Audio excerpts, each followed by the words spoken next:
chat's a lot, but your Wi-Fi's drowning, can't take the dive.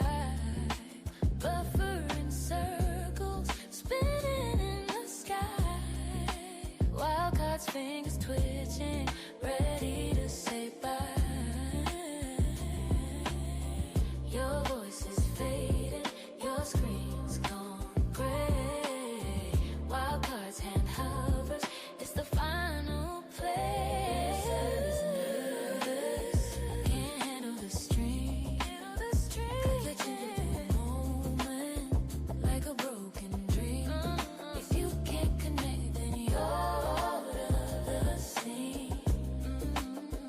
Your service is nervous. Say goodbye to the team. Say goodbye to the team.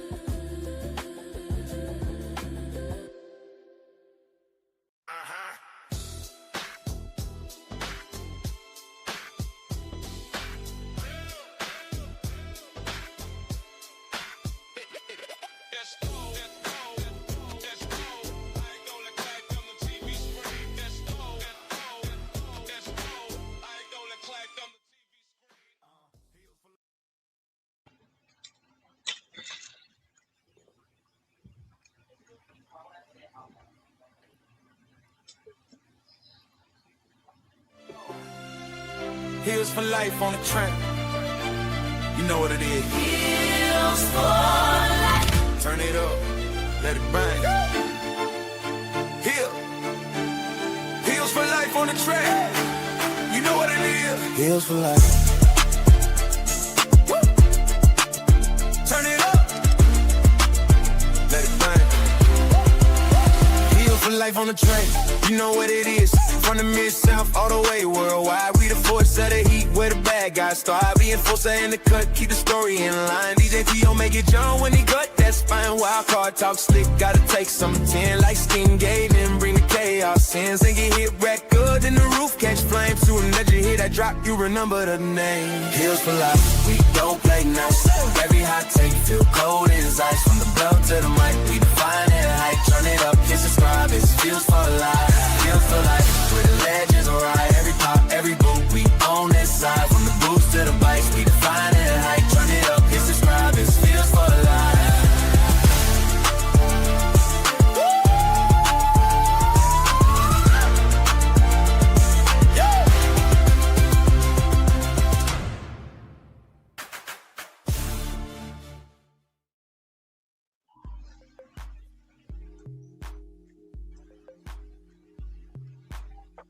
What's going on, wrestling true believers? It's a great day in Zelina.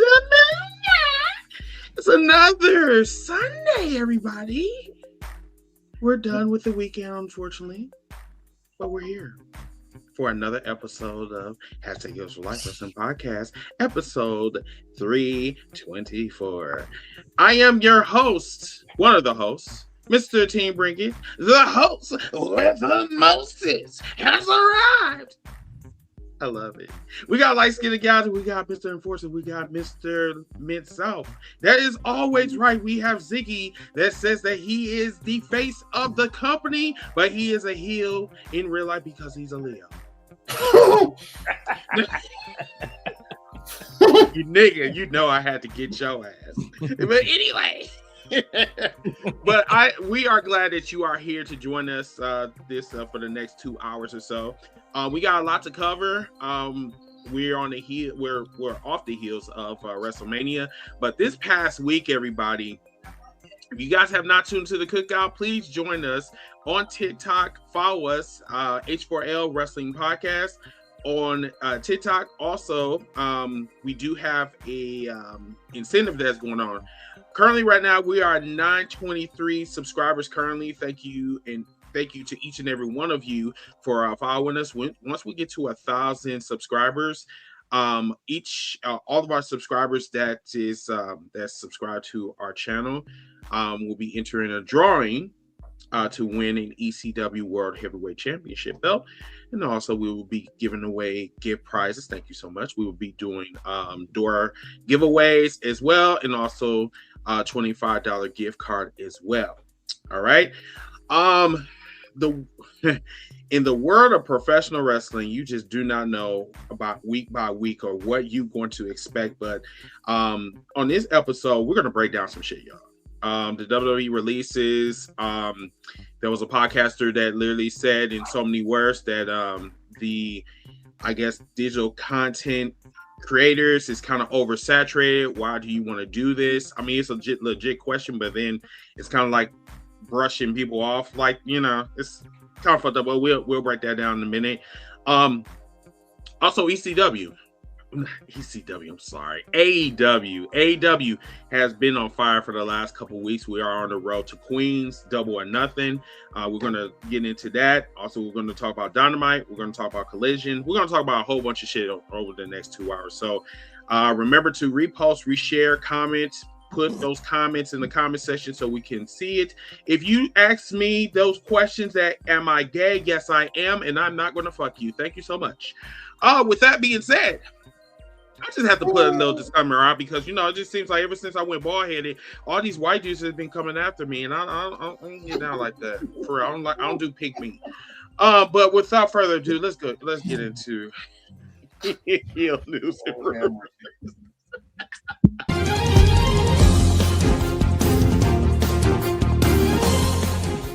We're breaking down the latest buzz from backstage politics, surprise returns, contract drama, and all the dirt the big companies don't want you to know about. Whether it's AEW, WWE, New Japan Pro Wrestling, or any of your favorite indie scene companies, we've got the scoops, we've got the tea, and we might even have a wrestler to even talk about this. With a little bit of fantasy booking to spice things up. Grab your belts, lace up your boots, time to hit the ropes, because it's time for heel news and rumors.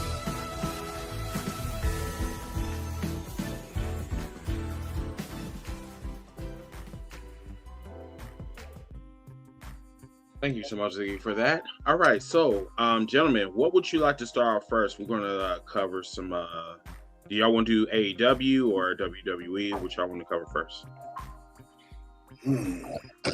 Hottest topics releases. Y'all want to start with that first? Let's get it out of the way. It's a lot. Yeah. That's what everybody wants to hear y'all's opinions on it. All right, so if one of y'all can pull up the list, we'll yes, go sir. one by one. So once again, everyone, welcome to Heel News and Rumors, where we're going to go over a lot of the hottest topics in the IWC and social media right now. And as my brother Mid-South said, this is one of the, if not the hottest topic that is going on right now.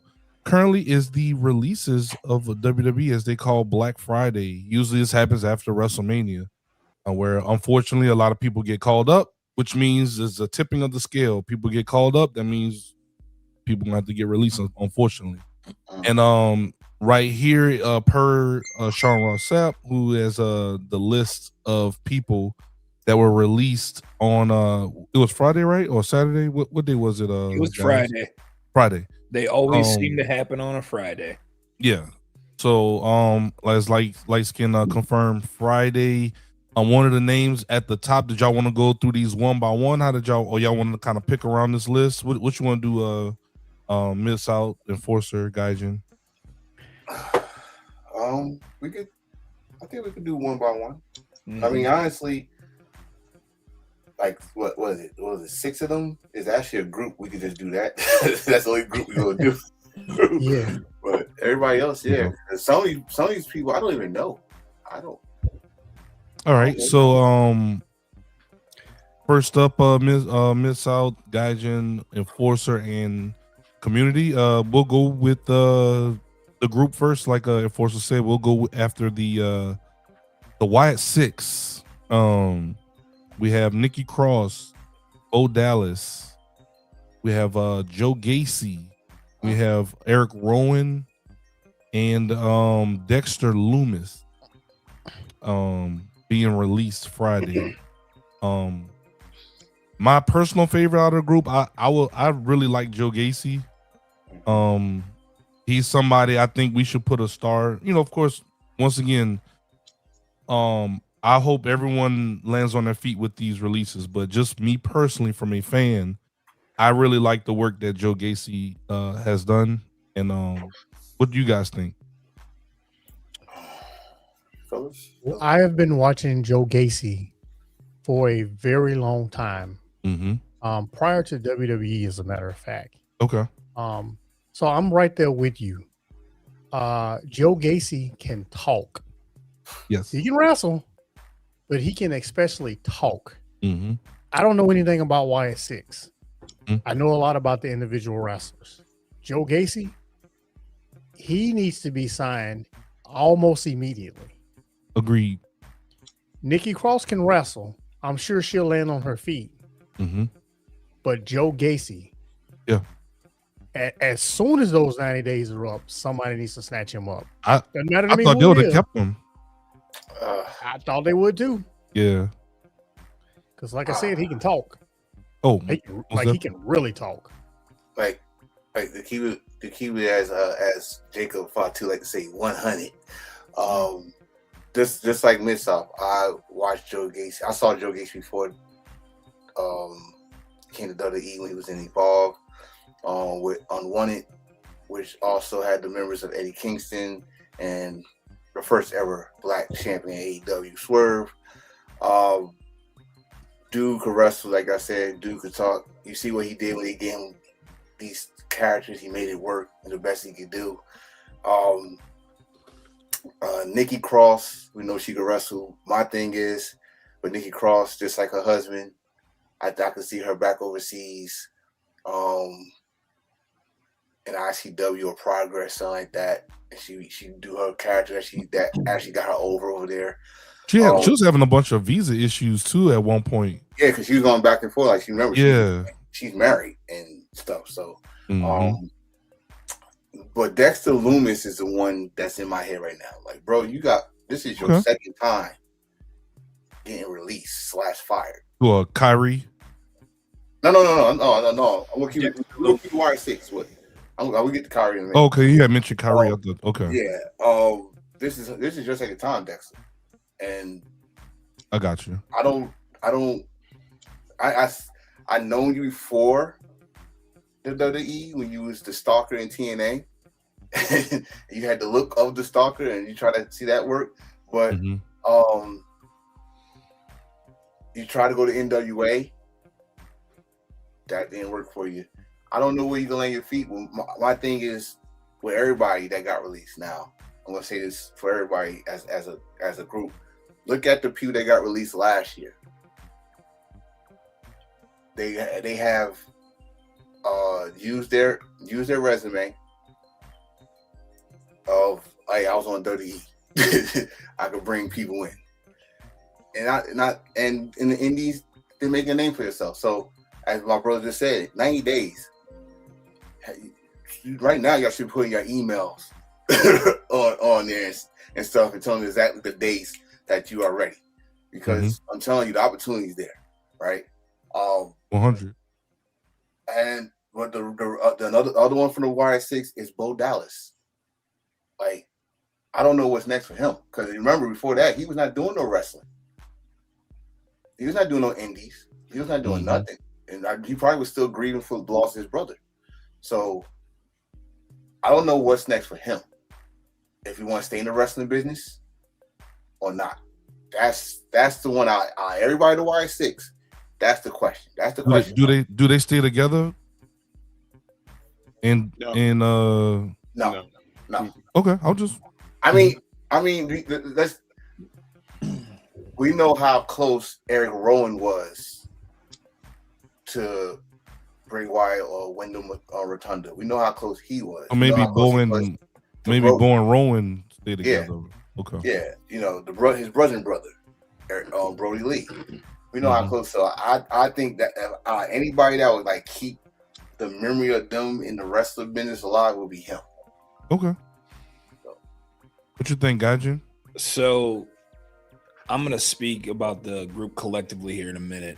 But I remember watching Joe Gacy when he was in Combat Zone Wrestling in CZW. CZW. And I seen a little bit of his work and evolve. A lot of him reminded me a lot of Kevin Steen when Mid-South said, yes, he is a talker. He can talk on the mic, but also he's not the most physically fit guy like a Kevin Steen, but is also super athletic. You know, I know you guys see that handspring, discus clothesline that he does. You know, there are things that Joe Gacy can do that really just shock me. So I know somebody is going to scoop up Joe Gacy here one way or another. Now, as a group collectively, this release was the most perplexing to me because the whole reason this group came together was to pay respects and pay homage to Bray Wyatt, who had just recently passed away. So you bring them in, you do all of these things with them, and then all of a sudden, here it is a year later or a year and a half later, and you just release them like it's no big deal. Like they had served their purpose. You know, you got this is, I know it's going to sound like I'm harping on WWE, but this is just something that they do. When somebody passes away, they try to extrapolate as much money as they can from them, from their band. They sell merch, they sell this, and you think, oh, they're honoring him. No, they're making money. Okay. No. They have done this so many times. Think about it. Eddie Guerrero is another example. How many times have you seen Eddie Guerrero commemorative titles and T-shirts and stuff that they've all resold? Plenty of times. The only person they haven't been able to do that to is Owen Hart, because Owen Hart's wife never let him. They tried.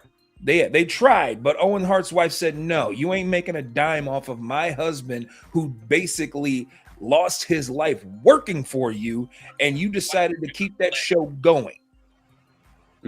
So as far as I'm concerned, the Wyatt Six was nothing more than a money grab for WWE. They went ahead and they made all of the money that they could. Well, we already know that they were going to do Chris Benoit. All right, they didn't make any money off of Chris Benoit because of what he basically did. So they just basically scrapped him from the existence. So this whole Wyatt Six thing was nothing but a money grab in my estimation. So shame on WWE, but what am I doing? I'm just over here just blowing hot air into y'all because y'all are just still gonna watch anyway. Bro, if I could just say this about that situation, I blame both sides. One,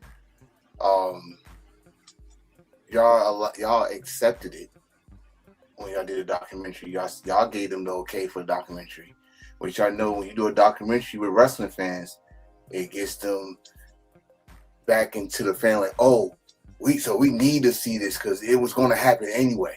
So then y'all got that response. Y'all brought it back with no direction, no plans, no nothing, just rush. And did it start off? The QR codes. Of course, as everything does in WWE or any wrestling organization when they do something like that. It starts off hot to fire. Everyone was talking. We was talking about it. That was a great debut. How they murked everybody and all that stuff. But then what happened after that? Silence. Nexus. Nothing.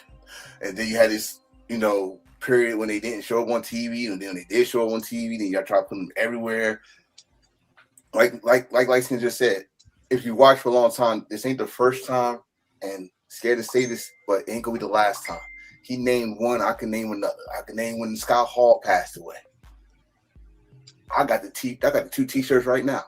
That was in the market like that. They resold the DVD or the digital on iTunes and stuff like that. Look what they just did with Terry.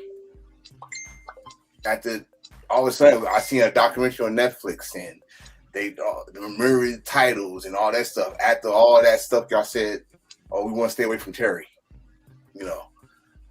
It's just how they do, and it's sad. But at the same time, the family could have said no. You should have said no. That's all that is. But I cannot see them continue this nowhere else outside of WWE. So they gotta go their separate ways, and they need to go their separate ways because honestly, we all know the guys that wrestled before WWE and what they can bring to the table separately. They just need the opportunity to show it. And the best thing to do is do it separately. Don't try to bring it together. Right. They don't own the gimmick. And then also, a wrestling company would have to bring them all in at the same time. That's a lot of money to bring in 6 people. I'm going to be a little bit more direct. I think that WWE is the embodiment of how to destroy one's career and their dreams, right? The Wyatt Six had a potential to be one of the most dominating, scariest factions of all time. This was not only disrespectful, but it also spit in the face of Bray Wyatt's legacy. And they knew that when we seen that murder scene or whatever, when they first debuted, I've never seen anything like that during anybody's debut. And then after that, what happened? Crickets. I remember there was one person that used to be on this podcast and said that I was being too, what's that word I'm looking for? Being too hard, being too critical. Well, that's what happens when motherfuckers don't listen to me, right? So I've told people this from the get-go that WWE was never serious about the Bray Wyatt family. They never was. They wanted to use them for merch. They have literally raped their whole entire existence. And I'm sorry to use this strong language, but y'all need to really understand, just because you go on a big platform does not mean that you're going to reach the stars. And I know that there's a lot of you that act like WWE is the Disney World or Universal Studios of professional wrestling, but you are getting a newsflash, especially Aleister Black. I hope you are listening to me. I understand that you don't work on Saturdays, and this is what happens when karma comes back and hits you in the goddamn face. And I don't feel sorry for you whatsoever. I don't. But the Wyatt family, that pissed me off. Not gonna even lie to you, but I'll let my plane there. I'm glad you brought up that name because that's who I want next. That's all who right. I want next. Oh, y'all done talking about Wyatt's? Yeah. Once again, everyone that's coming in, we're going over the list of wrestlers that were released on Friday for the WWE. Once again, make sure y'all hit the like and subscribe button and continue to comment on your thoughts on who was released and where you would like to see them. Thank you, Enforcer. You wanted to talk about Miss Zelina and Aleister Black. Yeah. That's been the hot. All these releases, that's one of the hot topics for many reasons. Yeah. But here's my thing with that, especially with how he left AEW to go back home with his wife, and a year later now you and your wife. So Enforcer, if you don't mind, just to add a little bit to what you're saying, could you please maybe refresh us on how he left AEW for those that might not be aware of why Chris and some of the panelists and people in the audience feel that way? Because some people might not know how he left AEW. So it's not like he left for what I remember. It was not in bad terms, but what he kind of did was he played with everybody's emotions, because it was one year they said, oh, he's about to leave, and he came on social media and said that's just a rumor. I'm not leaving. I'm not going nowhere. And then all of a sudden he went from working Wednesdays and Saturdays to I just work Saturdays or whatever, Collision. One thing led to another. He didn't answer no phone calls back. He didn't resign. And next thing you know, we see him the night after WrestleMania 2 years ago or something like that against Miz. And my thing with him is this, bro. Malachi Black, motherfucker, your name Tommy In. That's how that's what I'm gonna call you till you get signed. Tommy In. You never say nothing negative about AEW. That's good for you. But there's people over that side. Captain Dean, what's up, shipmate? Said no. Max Caster. Max. No, you already know he's gonna say no because he said no the last time, but they didn't listen to him. And probably some other people. Only thing I said for us, the fans, remember this. It's not our call, right? But we said the same thing about another wrestler that came back to AEW. And now he's had one of the best years that we're talking about. His name is Andrade. I don't know if he's going to come back to AEW. Honestly, I don't want him to come back to AEW because, again, there's other opportunities that you probably never touched. I never saw you in Japan. Go to Japan. MLW, I would love, and Mid-South might know where I'm about to go when I say this, I would love a original Midnight Express versus the new Midnight Express story. You and your wife, Timu, Karen Cross, and Scarlett against Killer Cross and Scarlett. It's right there. It's all written out there for you. And to your wife, now you can wrestle. I don't know what they had you doing WWE, but we know that you can wrestle. We seen you wrestle in TNA. We seen you wrestle outside TNA. We know you can wrestle. Now, let the world see that you can wrestle. This actually could be an opportunity where, again, you be one of those wrestlers that leave WWE, make some noise, and guess what? They try to call you back. It's going to be your move to say yes or no. It's just that I, and probably the rest of the panel, don't want to see you come back to AEW. Probably I got a different reason than they do. But I tell you what, my reason is there's no need for a House of Black. I don't think there's no room for you there right now because they're cooking. And then Brody King, all the people in that group are now like main eventers now. Right. They don't. So it's like, yeah. And you coming back, they don't need for you to mess up whatever they got planned for the next couple of months. Just to come in and say, "Oh, I'm back in WWE. I'm back from WWE where this and that." Okay, you go be hot for like 2 episodes, then we ain't gonna see you no more. You don't need that right now. So I'm saying but AEW don't need that right now. So find a place where you can get comfortable and do what you gotta do. Or you got a school, be a teacher, be an instructor, and make some wrestlers there. But I'm sorry, if anybody wants him back in AEW, just remember the last time he was there. That's all I'm gonna say. Remember the last time he was there, and you make the decision yourself. You know, the one thing that I will say is that people like Aleister Black know how to burn down bridges. So he didn't think. See, he thought that because he up there, like he's hugging Triple H like a tree, he thought that he was going to have a show. He was going to have employment with WWE for life. He fucked around and he found out that you're not that valuable. You can be replaced, just like any other job that's out here today. You can be replaced. And I guess Mr. Aleister Black did not figure that out. And Zelina Vega, I guess if we're going to talk about Timu, I mean, we might as well call her Timu Sasha Banks. I mean, she really didn't bring anything to the table at all. Just a SmackDown theme. And how the fuck she going to go online and she going to blame Sean Ross Sapp on reporting the news? So are you going to have that same energy for Dave Meltzer?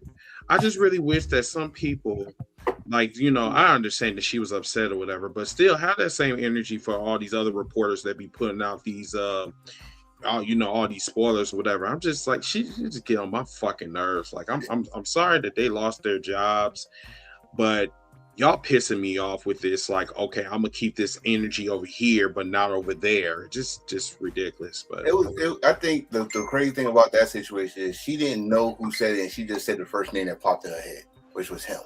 Because you go back to I had to watch that. Like, did she like just flat out say his name? 'Cause I think me, light skin, and Miss was talking about what happened. And I said something about probably she wanted to say on her Twitch or something to announce like everybody else could tweet about this shit. But I go back to watch it. She said, I don't know who the dude that said probably Ryan Sharp. I like, so you don't even know who reported it. Right. But Dorsa, how many times she gonna be collateral damage? Like the last time, like in order for her to get in order for her to get her husband back, they used her as a bargaining chip. And we don't even talk about that shit. Talk about that shit at all. What she needed, what these people need to, and what they need to do is they need to have a plan B. They need to have a contingency plan, like how Triple H used Stephanie's pussy as a contingency plan. But we don't talk about that at all. And you see how far he got up in the goddamn company. Motherfuckers in power now. Maybe Miss Zelina Vega should have did that with her video games. But you know, whatever. Hey, listen. Can y'all stop saying? And I'm a video game player, okay? I'm a video game player. No tea, no shade. No tea, no shade. Can y'all stop this is what happens when you. This is what happens when you get comfortable. When you get comfortable, you start saying, "Oh, that would never ever happen to me," you know. But can y'all stop saying go to TNA? That's still WWE. I'm not going to talk. Do not come here and say go to TNA. That is still WWE. They got more ad breaks than the WWE PLE anyway. So as far as I'm concerned, yeah, thank you. Good timing. Right on cue. Right on cue. Anyway, look, first up, I want, Alistair, Malachi, Tommy, whatever you want to be called. You lost your spot at WrestleMania to a punter. Oh, let that sink in, and not just a retired punter. That's why I work. Who has his own podcast on ESPN, and it's basically a red pill bromance, podcast on ESPN. It's Temu Barstool Sports. That's all it is. That's who you lost your spot to. Was Pat McAfee, of all things. They had something special planned, and TKO said, "Nah, we're going to put in Pat McAfee because I see him as the next Sylvester Stallone." What? So, Adrian, like Chris brought up, you don't. like Chris brought up, you didn't want to eat pins. You didn't want to, made to be look, old. You didn't want to work on Wednesdays. You only wanted to work on Saturdays. I mean, personally, I don't think. Look, we had this situation earlier with Tegan Knox, aka Nixon Newell, and Alizé.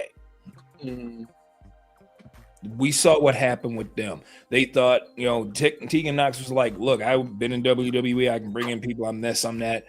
Use us, whatever." She tried to play the that doesn't work for me, brother card. Where did that end her up?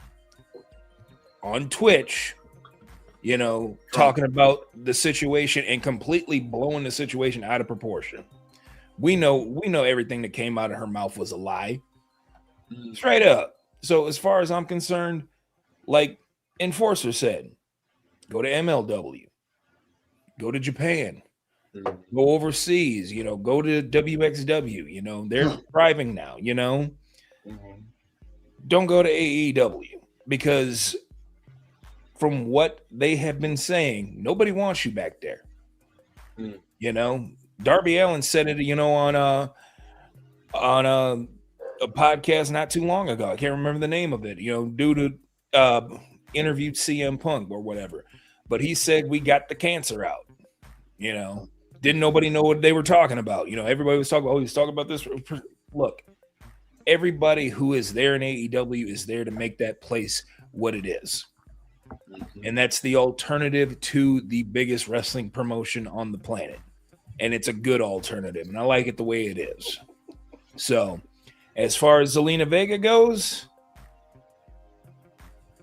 I mean, hey, first off, the one thing that really bothered me is that she was up on her little Twitch channel talking about all the people that she wants to wrestle. Great. But know the people's names. Like, you was talking about you wanted to wrestle Sama Kimitani first off, it's Saya Kamitani. You say you wanted to go wrestle all of these people, but know the names and know the people. Yeah, I know you know this stuff. I know you know. But as far as I'm concerned, you know, hey, I always want to see wrestlers, you know, ensure that they have a job. But, you know, again, don't think that just because you were in the E that you're going to get preferential treatment. Right now, you got to start from the ground up. So check that toot at the door. Mid-South, I know you've been waiting to say something. I'm gonna wait. I'm gonna tame some of the things that I was gonna say. I just don't want. No. Don't tame nothing. Because you know we don't do that shit on this podcast. We don't tame. We don't contain. We don't. No. You no. Come on, Negro. Let me before you start. Let me remind you of something. Hold on 1 second. Could you stop with that bullshit, please? I'm saying you a fucking baby face and you more shadier than me, and I'm in Aries. I'm saying you can't get no more shadier than that. Miss House is doing a baby face turn right now. No. Hold on. Okay. This is Hills for life. We're not doing this. Go. Don't hold back. You want to be tame. What's wrong with that? All week. Say it. So I did watch Tommy End and Evolve, and I liked him a lot. I don't care about him anymore. I posted in the chat. 0 memorable title reigns, 0 memorable matches. He's past his time. I don't care about him. First of all, he can go anywhere he wants to. Not interested in seeing him in AEW. Main reason why is because it does not matter what he does if he was to go to AEW. They will always tie him to Brody King, and Brody King is perfect where he is right now. Keep Malachi, Alistair, whatever he wants to call himself, Black, away from AEW. I don't need him to stun Brody King's growth. Brody King is on his way to potentially being a main eventer.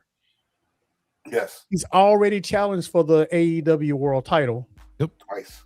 About to be twice. And we can see him. We can actually see Brody King being AEW champion one day. It may not happen, but if Malachi / Aleister Black were to pop up in AEW again, we would immediately tie him to Brody King. And what Brody King is doing with Bandito is perfect. What Brody King is doing by himself is perfect. You know, he don't need interruptions from Buddy Matthews. He don't need interruptions from Malachi Aleister Black. From no one, from Julia Hart, anyone. Brody King, perfect how he is. Keep Aleister Black away from AEW. I have no beef with Zelina Vega, other than the fact that she trying to control her own narrative when it comes to the internet. It don't work that way. In fact, like I mentioned in our group chat, she shouldn't be mad at any reporter that reports her release. She should be mad at the company who spilled the beans on her release. I shared in our chat a little while ago.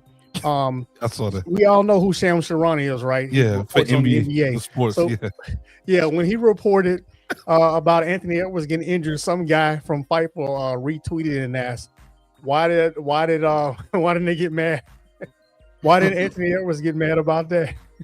He said, why didn't Shams allow Anthony Edwards to release the news himself? Yeah, that's and right. And then, of course, people that don't watch wrestling, they're like, huh? But all the wrestling fans got the joke. Right. Yeah. So, Zelina Vega, never had any beef with her. Loved her in TNA. I'm fine. She can do whatever she wants. That's cool. Keep Aleister Black away from AEW. Agreed. Hey, Chris, why is Jaquez catching so many strays in the chat? That's the albino tyrant. That's insane. His arch enemy. That's his arch enemy on Thursdays. Don't mind him. Why he catching so many strays? Because it's wild that he said that he wanted me to take over our sister podcast. Yeah, I'm gonna say like we love them. We love the Wolfpack Wrestling podcast. I will not do no such thing, sir. But him and John got some. I will not. Okay. Just want to acknowledge, he's Dr. Umar in the chat. He's a good brother. Good brother. Well, all right. Well, since I got you up here, Chris, sure. The next, I guess we could just kind of go point out a few names on this. We have the Motor City Machine Guns. I don't give a fuck about them. Y'all know me. I'm a TNA fan, and these are guys I grew up watching. Hey, listen, I'm a fan of the man cave too. I like to stay in the basement too. Yeah. But the issue is with the Motor Machine Guns or whatever. Okay. Them people from Detroit is always trash and they make bad decisions. I mean, look at the Lions. But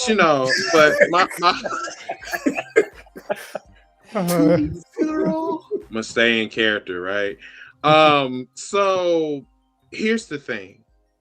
They chose AEW, and excuse me for being petty, but they chose WWE over AEW, and they're supposed to be the so-called best tag team of this generation, right? And they only got a title and a hot dog and barely a beer, and then boom, nothing happened. So when I say to the Motor Machine Guns, happy trails on your employment, do not come to AEW because they do not want you there. We're going to talk about how the scene is oversaturated. They don't need your ass over there. You had your time to go over there. You chose not to. You wanted to go over to the bigger company with the bigger platform with the little dick. You went over there, and then this is what you got in the end result. So fuck you and fuck your team and fuck everybody else in Detroit. Wow. Jesus. I love Detroit, by the way. I love Detroit, by the way. I just don't love y'all people and y'all water. I'm totally opposite. That's the 2 out of 3 people I do want to go to AEW. Just because, as me and Ziggy probably remember, they're working TNA, but the 2 tag teams that kept me, 2 out of the 3 tag teams that kept me enjoying tag team wrestling: Young Bucks, G.O.D., and Motor City Machine Guns. And you watched back in the day Motor City Machine Guns against a team called Generation Me that you know as the Young Bucks. You know why I would love them at AEW. Now, here's where I kind of question myself by saying that. Because, again, they just signed the Rascals, right? A tag team or trios. And you go bring another tag team. That means, as I think one of y'all would say, someone will have to go either get demoted to Ring of Honor to make room for them, or hopefully not, they get their release papers.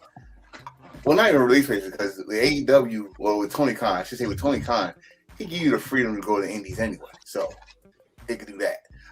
But I just I picture in a bigger platform than TNA, Motor City Machine Guns against the Young Bucks, Motor City Machine Guns against the Rascals, Motor City Machine Guns against any of the tag teams in AEW in a bigger platform, and if it's done right?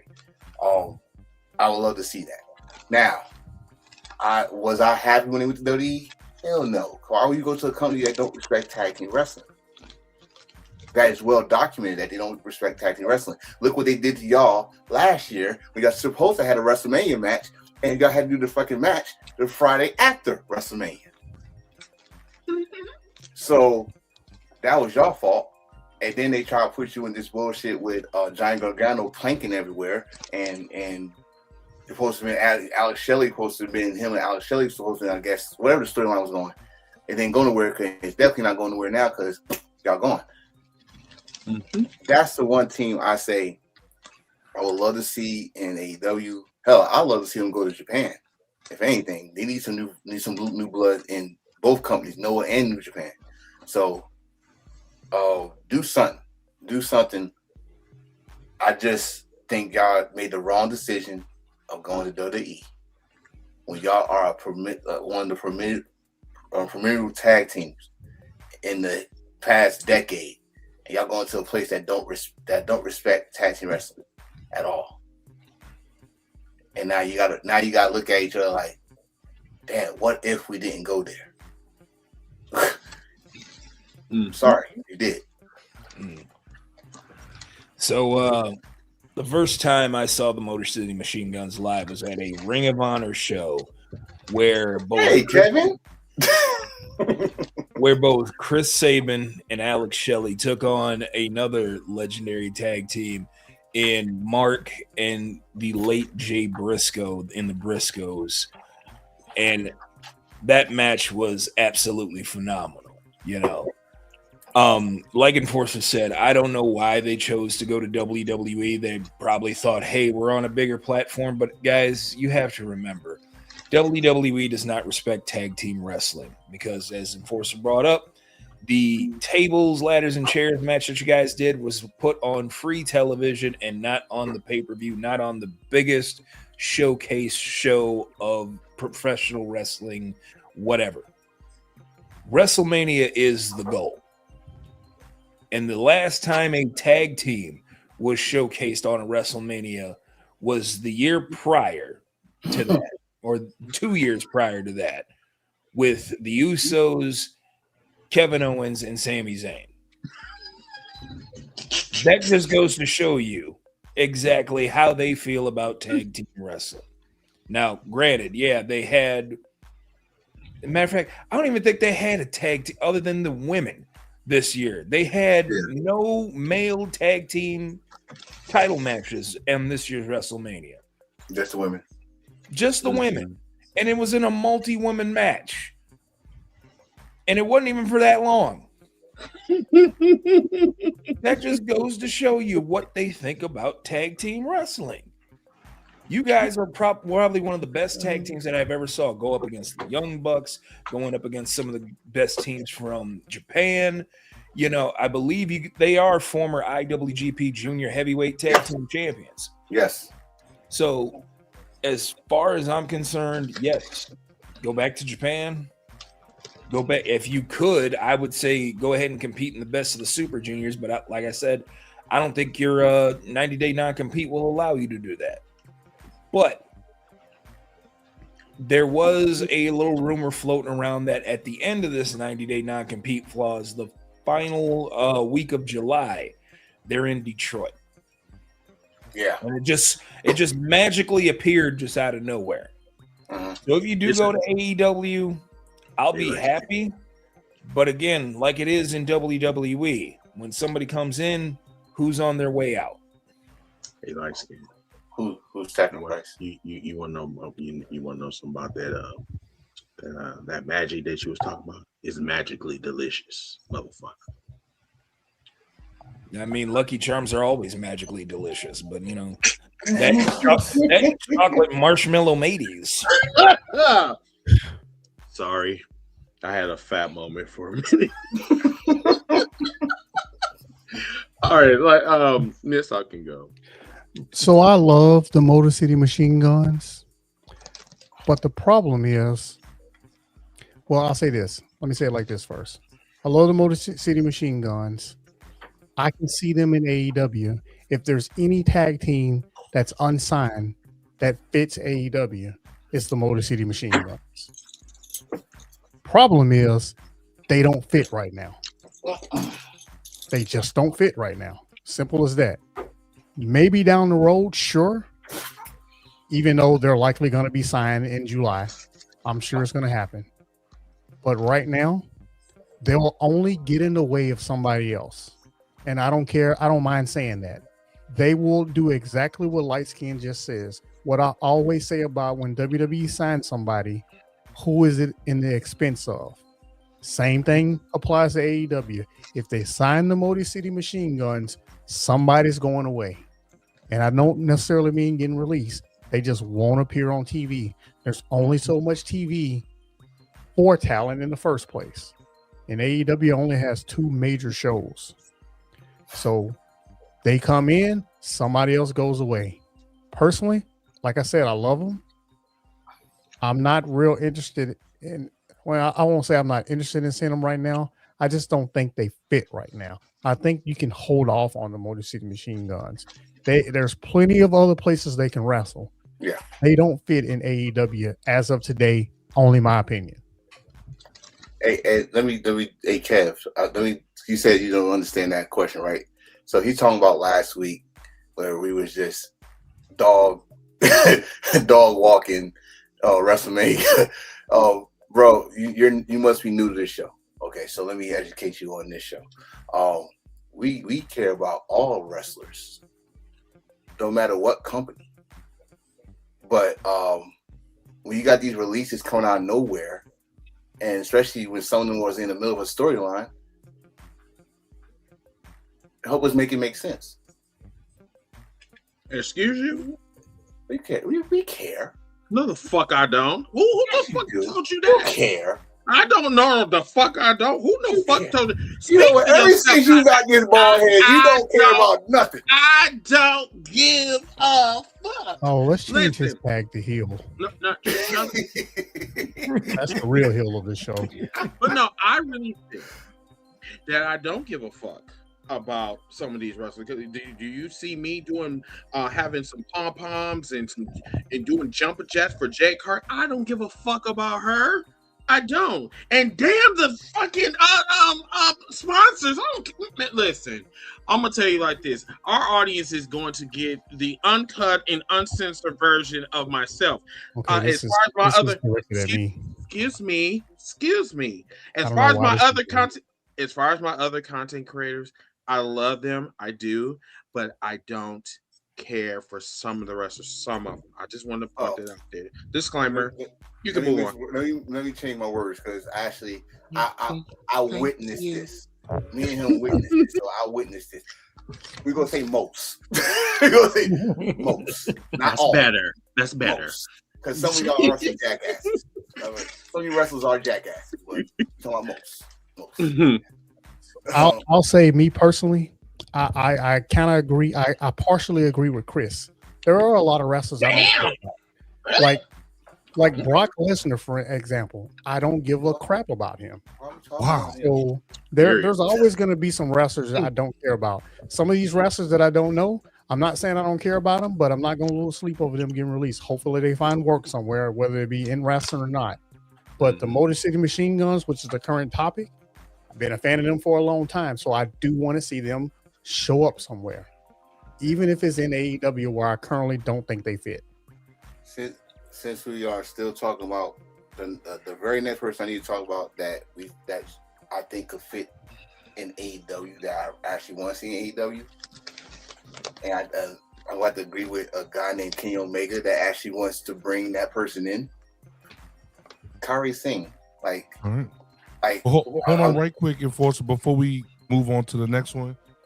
We had a poll on on YouTube, and it looks like 50% of the people that voted for the Motor City Machine Guns to show up in AEW, and we have 20% of the people that voted said TNA, another 20% said Japan, and then we had 10% say another US, one of the indie scene companies in the US. You fans are fucking toxic. I hate all of you. Lord. But yeah, definitely appreciate everyone that's engaging with the content today.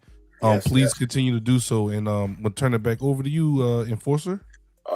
So as y'all saw Kari Singh, and I see a lot of y'all playing this "We Want Kari." I will ask y'all this: that those that said that "We Want Kari," where was this love the first time she got released? Okay, that's one. But two, Kari, I questioned you, and we got this document on the show. I questioned you. Why did you come back to WWE after being the first ever IWGP Women's Champion? After you got love from Stardom.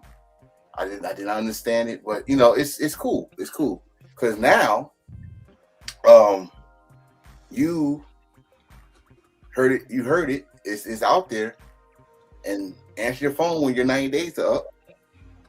Kenny wants you there, and I want you there because I definitely want to see you and Sheeta. I definitely want to see that match. I want to see you and Sheeta. I want to see you and Mina. I want to see you against Statlander. All those scenarios I haven't seen. Mercedes the GOAT again. Oh God, just don't get concussed. but not just AEW. If you go back to Japan, you go back to Stardom, you go to Yoshi, you go to in Europe, the Europe scene. Wrestle, damn it, wrestle, and stop being a pun. It was funny. Don't get me wrong. seeing Asuka, Kyrie, that was funny, but we want to see you wrestle. That's what you was best at. That's not Japanese. What was that? That was Asuka's ghetto Japanese. Scream. There's a such thing as ghetto Japanese. Yeah. Oh. Yeah. Why in the fuck are you laughing? Like, what's wrong with you, light skin?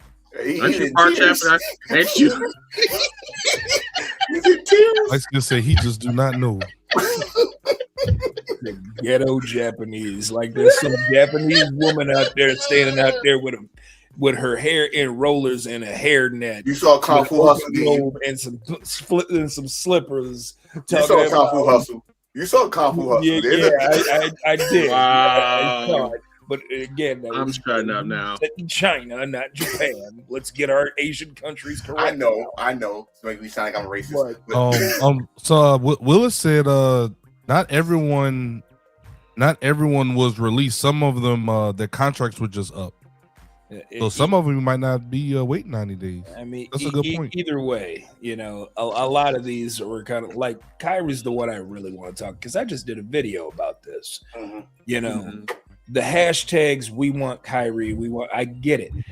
I'm upset too that they pretty much let her go right before this big payoff to what was going to be a single showdown between her and Asuka. Yeah. Which is what we were trying to lead to begin with. Mm-hmm. Now it's not going to happen, and it already came out through Fightful that it was Nick Khan and Triple H were the ones who made these decisions, who made the cuts.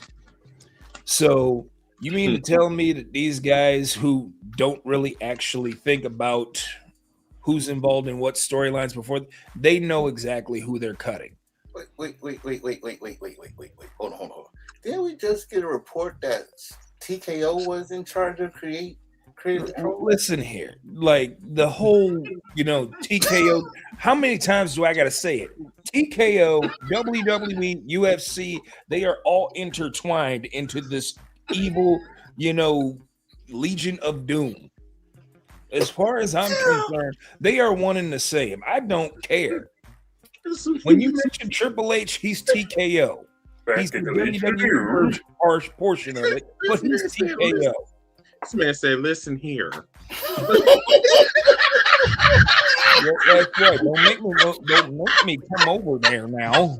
Back at the Legion of Doom. Meanwhile, at the Legion of Doom. What? Hey, listen! Don't make me start talking about my laser. I will blow you into smithereens. But it's like I said, if you want Kyrie, then get Kyrie in somewhere else, because I'm on board with bringing her to AEW. I want to see Kyrie versus Hikaru Shida. I want to see Kyrie versus Mina Shirakawa. I want to see Kyrie against Chris Statlander, Mercedes Moné. I want to see her against Timeless Tony Storm. Hell, I want her to actually go back to Stardom and have matches with people who she hasn't had match, like the brand new World of Stardom champion, Sayaka Kurara. I want to see her have another banger with Saya Kamitani. So as far as I'm concerned, yeah, I want Kyrie, and I don't give a damn where she shows up. Zoe, I know now. That's one person I do not want in AEW. That's one person I do not want. I don't know. Enforcer. Once again, while y'all were discussing this topic, I'm gonna leave Mr. Gaijin up on the panel. I asked the chat, where would you like to see Kairi Sane show up after her 90 days are up? Go back to WWE. Go to AEW, go back to Japan, or other. 100% of the people that voted said that they want to see her in AEW. 100. What's y'all thoughts on that? Of what the community is speaking. Yeah, you know what? As far as I'm concerned, fuck the goddamn community, because I do want her in AEW. I say, wow. Are we done with this one? Because I got. Was asking Gaijin what he thought about if he agreed with the community saying that they want her in AEW. versus like Stardom and some other places. Again, I am a fan of Kairi Sane, Kairi Hojo, or Kairi as she was being referred to before she came back to WWE. This is the second go around. If I were you, Kairi, I would either just at least AEW will let you live in Japan. They come back and forth. Look at Will Ospreay. Look at Kazuchika Okada. You know, you don't have to just stay in America. But if you want to stay in America, cool. You know, whatever. But at the end of the day, I am comfortable seeing you wherever. I prefer that you go to AEW? Yeah, I do. Because like Kenny Omega said, I think you would be great in AEW. But like I said, I don't mind seeing you back in Stardom.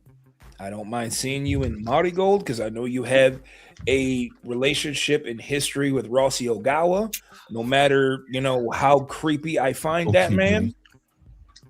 But I mean, hell, I could see you in Tokyo Joshi Pro. I could see you in Sendai. I could see you in Marvelous, where I know you have a relationship and, you know, a friendship with Takumi Iroha. So again, doesn't matter. Like the banner says, we want Kairi to wrestle anywhere. Wrestle anywhere. That'll be good. I especially and definitely if y'all do not follow Gaijin, he had a video where he broke down the history of Kairi, Asuka, Io, and even some Io's sister, and it's a deep history with Kairi. This isn't new to this. That's an education video. It was a good video. Well done. It's an education video because I didn't know about what's her sister. I knew about the other. Yeah, I knew about Io's sister. I didn't know. Yeah, I didn't know about her sister. But I gotta get out of this whole list. I gotta say it's about damn time. What you got, bro? Apollo Crews is no more. It's about damn time. How long Nigerian drum matches? You know, I want to get on this milk dud real quick. The original Nigerian ruler. No, fuck that. No, let's not do that. No, let's not do that. The Uwa Nation. There we go. Here's the thing. He is just like one of them other niggas that's on the fucking WWE platform. And like I said, I don't need fucking sponsors from WWE or what have you. Y'all be getting the real tea from me tonight. Thing about it is with Apollo Crews is that Apollo Crews looks very funny with a whole bunch of muscles and shit, right? That motherfucker been sitting in WWE for 15 years, 3 months, 4 days, 14 minutes, and 14 seconds, sitting there not doing shit. And that man is literally the most athletic black man I've ever seen in WWE. That man was fucking somebody. He was fucking some white pussy in there. I don't know what it was, but that man kept his spot. And I'm not gonna hate on him for that.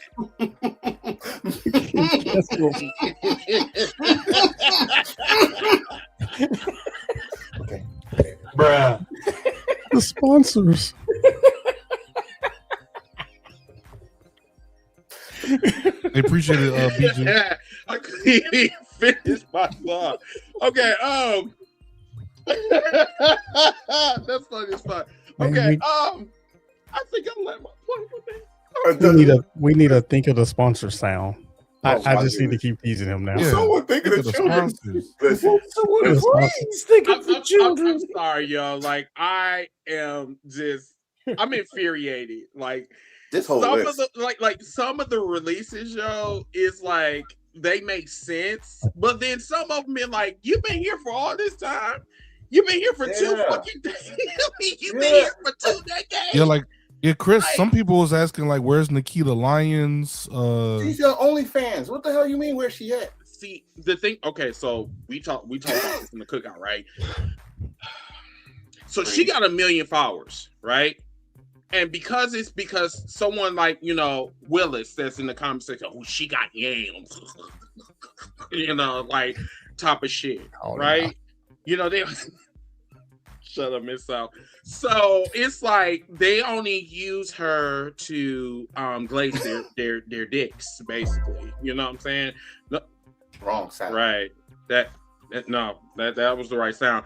I mean, that's the only reason why she got like 1 million followers or whatever. I mean, what was the last like match that you can remember that she did that was actually worth? I'll wait. And the only thing that they could say is, "Oh, she looks good," you know. And it's just like it's just wild work. I land my plane. Wait, hold on. Why is she on? Never mind. I don't watch show. I don't care. Yeah, I don't care. Samurai said she is on LFG. Why? Why? Which is like, why is she which is like tough enough. I don't get it. I don't care. Wait. Ain't that like just that's another tough enough, right? You coming into the business, not in the business, but going out of the business to come back into the business. So like, what are we doing? Why is she? Why does it seem like she just going down the Turner pole? Like what the fuck is she doing? She's playing hot potato with every developmental territory that WWE got. Or you mean every man that she could come across? Okay. I am. See here. Hold on, bro. Hold on. Everybody want to get wet. I'm going.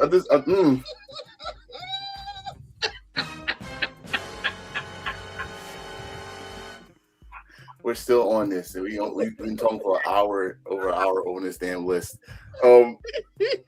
So this is not going to shock y'all, but this is where I'm going to say for Apollo Crews. We're not going to call you Apollo Crews anymore. What was his name before Apollo Crews? Uha Nation.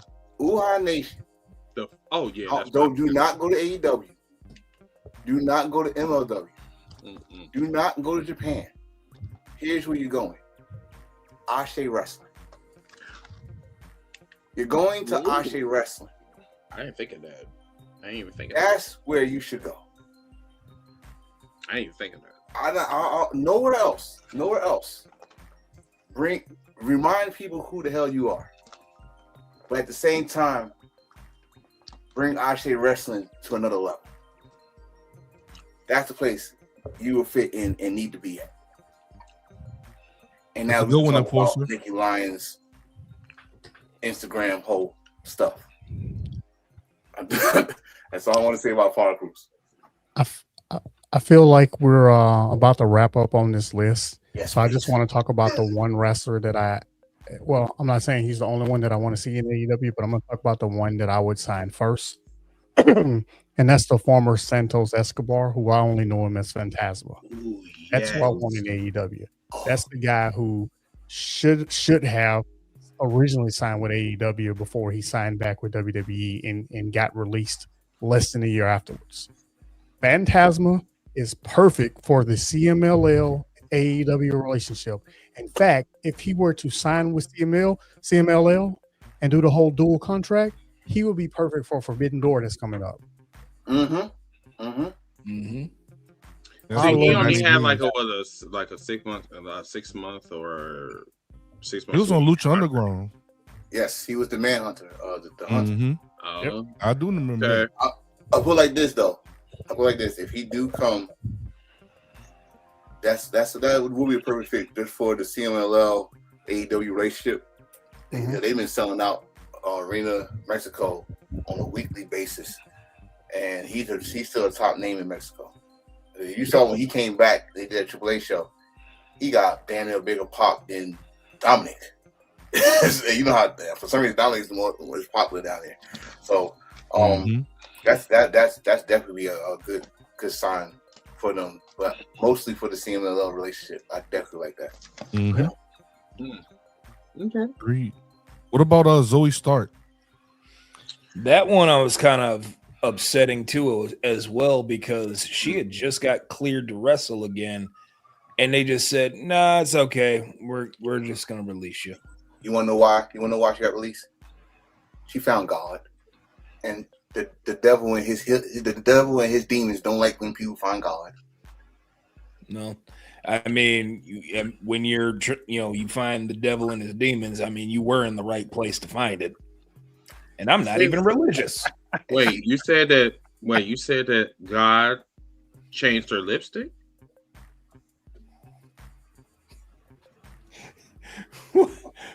Because I'm lost. Where did God come into play? I think everybody was confused by that, and so you might want to. She got baptized while she was injured. She got baptized. Okay, she held her head up underwater. What? So? Okay. They popped her back up out the water, and they found out how black she was because her hair went frizzy out the halfway.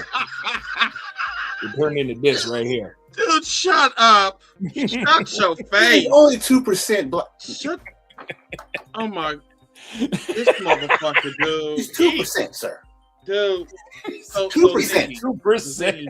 You ain't gonna censor this motherfucker. But yeah, every time I say some bullshit, the sponsors is out the window. Like, I mean, now with everybody else on this list, with the exception of what about Kylie Ray? Go back Kylie Ray or Alba Fire? Go back overseas. Oh, that's before my time. I say go back to the UK scene. ICW, I think will gladly take you. Go back overseas.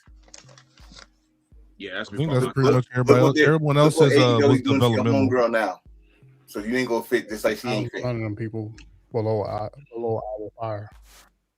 Andre Chase, taking the Indies and perfect character.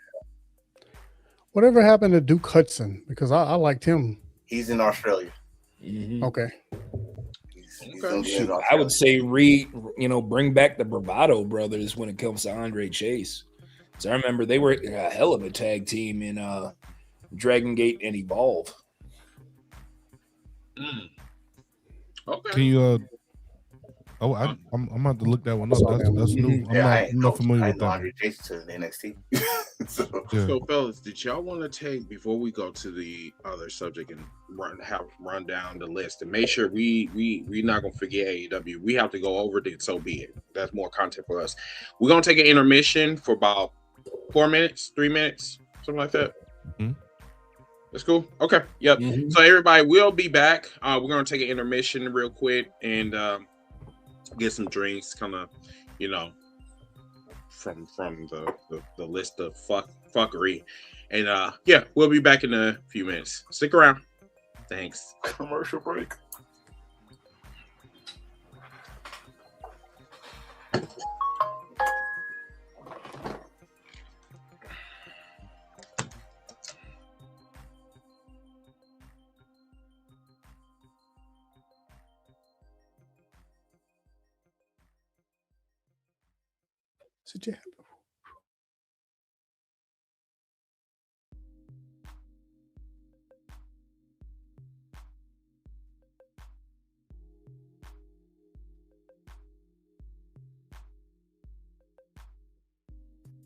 Get on your feet, boy!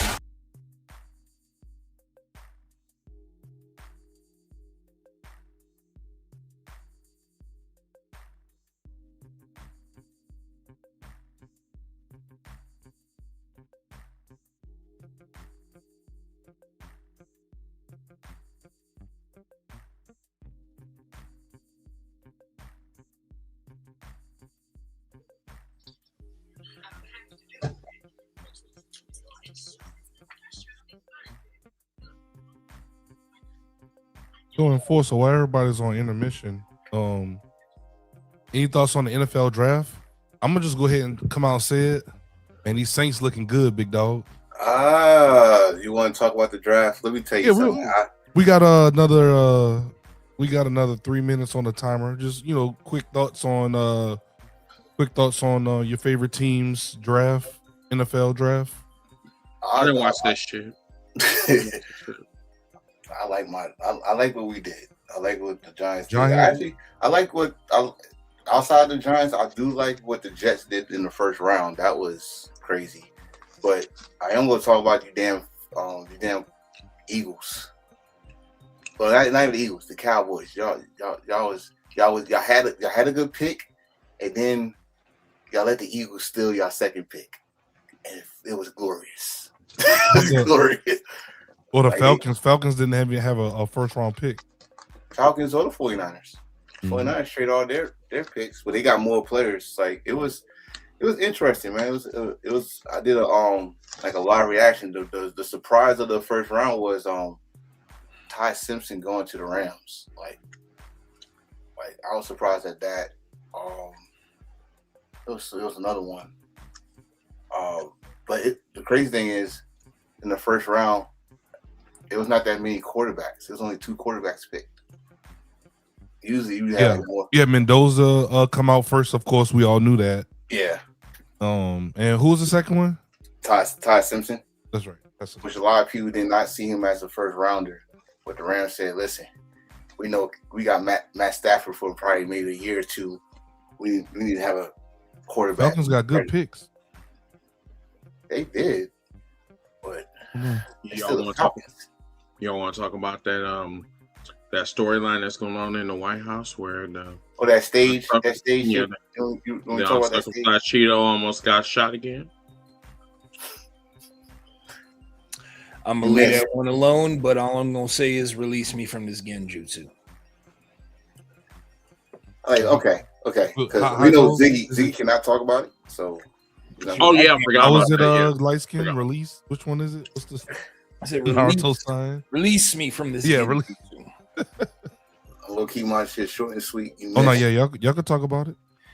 But no, we can't. I did want to say that Ty Simpson and Fernando Mendoza were the only first round worthy quarterbacks. Oh, I'll just right. But you honestly though, it could have been just one quarterback. As you like, I didn't say now. I didn't talk about it now. Oh, I'm about to say whenever y'all do. Yeah, it was only, to me. It could have just been one because everybody's truly surprised that he got picked where he got picked on Todd Simpson. Listen, he had a good season. That one season got him the first round. No, it was a half of a season because the second half of the season he didn't do jack.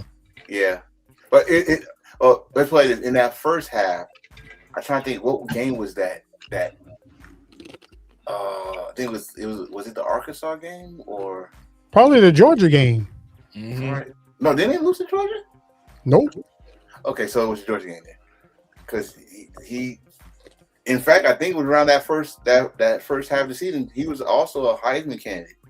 He was terrible against Florida State in game 1.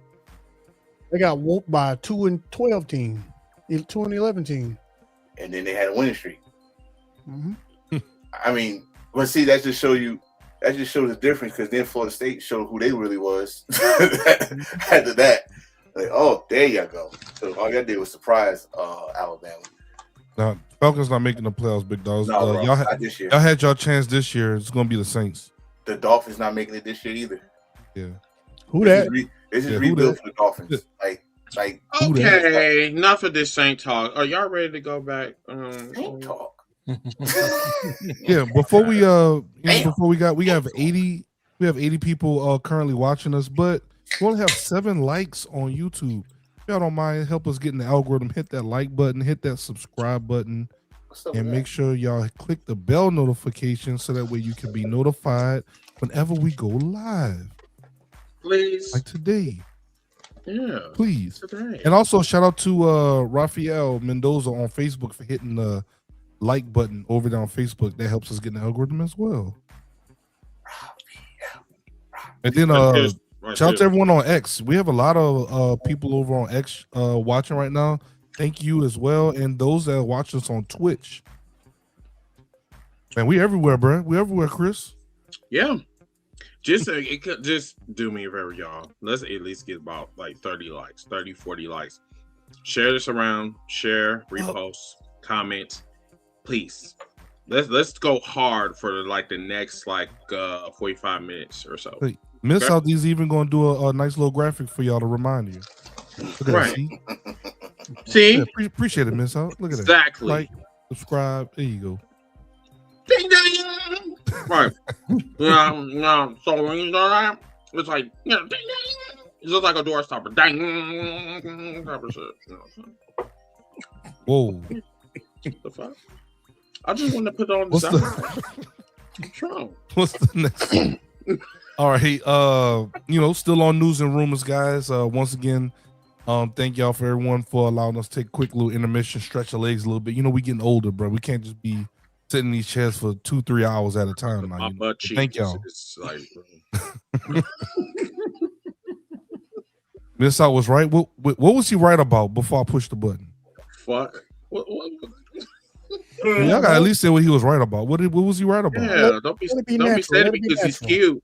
Come on now. Let it be natural. Let it be natural. Yeah, I was about to say I ain't gonna just push. He has to say something. All right, guys. So right.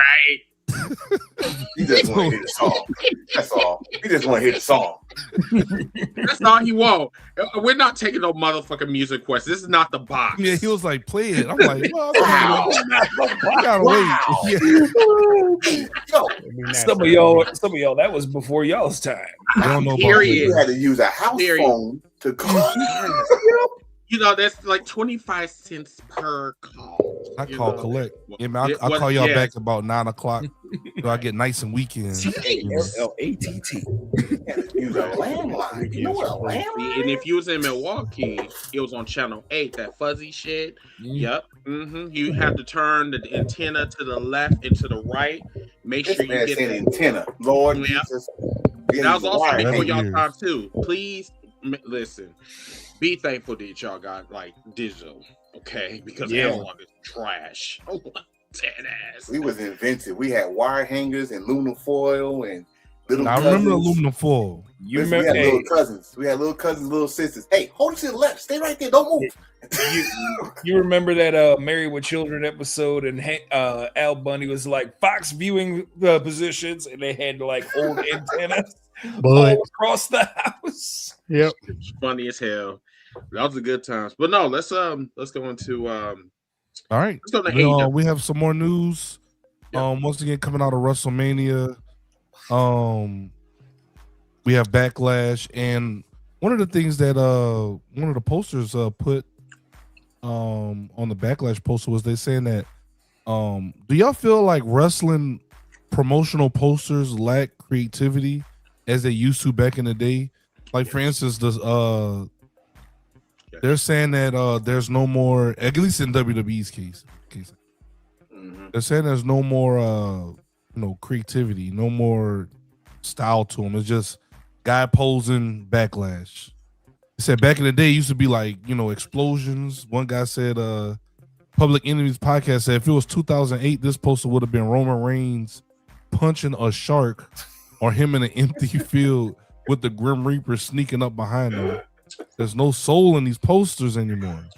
You know that running gag on Instagram? There's a content creator that does like a Triple H impression, and there's like this meme about all these guys saying at Backlash, and then Triple H is like, like the most annoying way to at Backlash, like.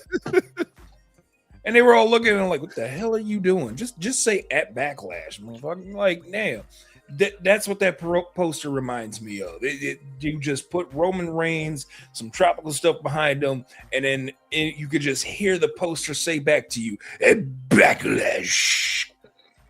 Backlash. That's literally what I hear every time I look at this poster. At Backlash. That's crazy. This is what they do now. Like, listen, what they do now. This is what they do. Like when you say Roman Reigns is coming, y'all always say this.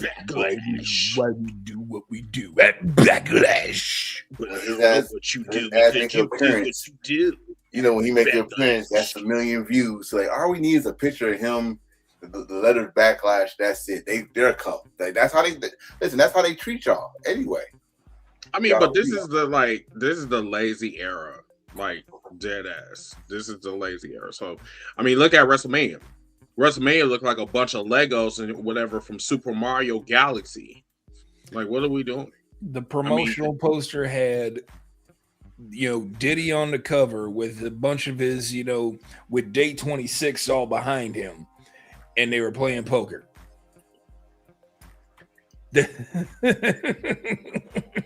You heard what I said. You got to be all up in the videos, all up on the tracks, baby oil all up on them. Lord have mercy.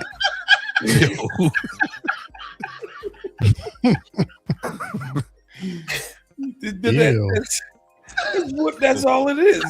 They just, it's what you said. It's the lazy era.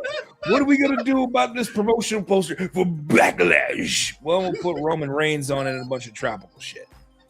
They could at That's least all. On to the next. they could use Run through co-pilot a few times. Yeah. Done. What's next? What's next? Clash in Paris? Okay. We'll worry about that after Backlash. Have them bikes in the Alpha Tower. That's how we gonna use it. Why we do what we do. What we do. Now on the topic of Roman, last Roman topic I have. He got his first 5-star match from Wrestling Observer newsletter For being mediocre. That's cool. I'm sorry, not Cody. CM Punk versus Roman Reigns at WrestleMania 42 Night 2. Big deal, no deal. Crazy. You want to know something, Ziggy? I think the reason why they got 5 stars that they've been looking for is because they were playing for a charity case championship or a loser bracket championship. It's just one of the things that I just found funny about this is, when the Young Bucks and these guys were getting 5-star matches, Kenny Omega, a lot of guys were like, "No, Dave Meltzer, he sucks." But Roman Reigns gets the 5-star, and they're like, "Oh, look, he got the 5-star." Absolutely quiet. I thought we don't like the 5. I thought we don't care about this. Wow. They only care about when it happens in their company that they follow. That's it. Yeah, that's exactly. I'm like, I thought when the Young Bucks were getting them, y'all didn't like it, but why is it? When was the last time WWE had a 5-star match? That's a good question, Gaijin. I don't know. The last time I recall they had a 5-star match, it was the developmental brand, and that was that's a good Johnny point. Gargano. You're right. It was Johnny Gargano and Andrade at TakeOver, I think Phoenix, I believe. That's a good one. You're right. That was the last time they had a 5-star match, because the ladder match at TakeOver New Orleans was a close second. But that was the last, and the time before that, it was CM Punk and John Cena at Money in the Bank 2011.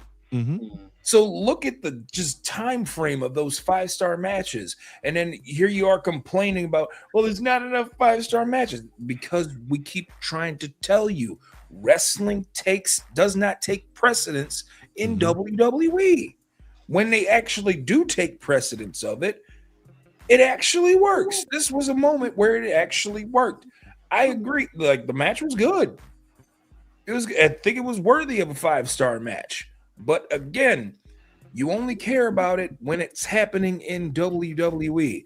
When the Bucks are getting 5-star matches, when Kenny Omega is getting 5-star matches, when Kazuchika Okada is getting 5-star matches, y'all don't care. Like, what's so great about them? I don't know. How about you sit your happy ass down and watch the goddamn match? I don't care that it got a 5-star match. Just like I don't care when Will Ospreay get a 5-star match. Did you like the match? Why the hell are you worried about what another person think about the match? Did you like it? Cool. That's all that matters. You watching it, but you gonna go wait the next day and see what everybody else think about it. Did you enjoy the fucking match? This reminds me of y'all seen that Homelander meme when he like looks around like, yeah. It's like there can only be one. Like, nah, I don't like it. And everyone else is like, well, no, yeah. I know what's bitch. I will be the one. I got one thing to say. What you got? There only could be one. So 2 things. Number 1, can you show those images so I can go back to that same topic a minute ago? But before I do that, I want to say this is why I love Dave Meltzer. Yep. I love him. And Force is 100% correct. I love Dave Meltzer just because of that one thing. I just want to fight you just because you love Dave Meltzer. Why you love Miss Out has said this on the podcast before. Let me tell you the reason why. He has said this. Because that 5-star match rating, that is not a 5-star wrestling match to anyone on the planet in this context but Dave Meltzer. The 5-star rating came from Dave Meltzer. One person has the entire internet wrestling community wrapped around his finger because we sitting up here saying Roman Reigns got his first 5-star match. No, he didn't.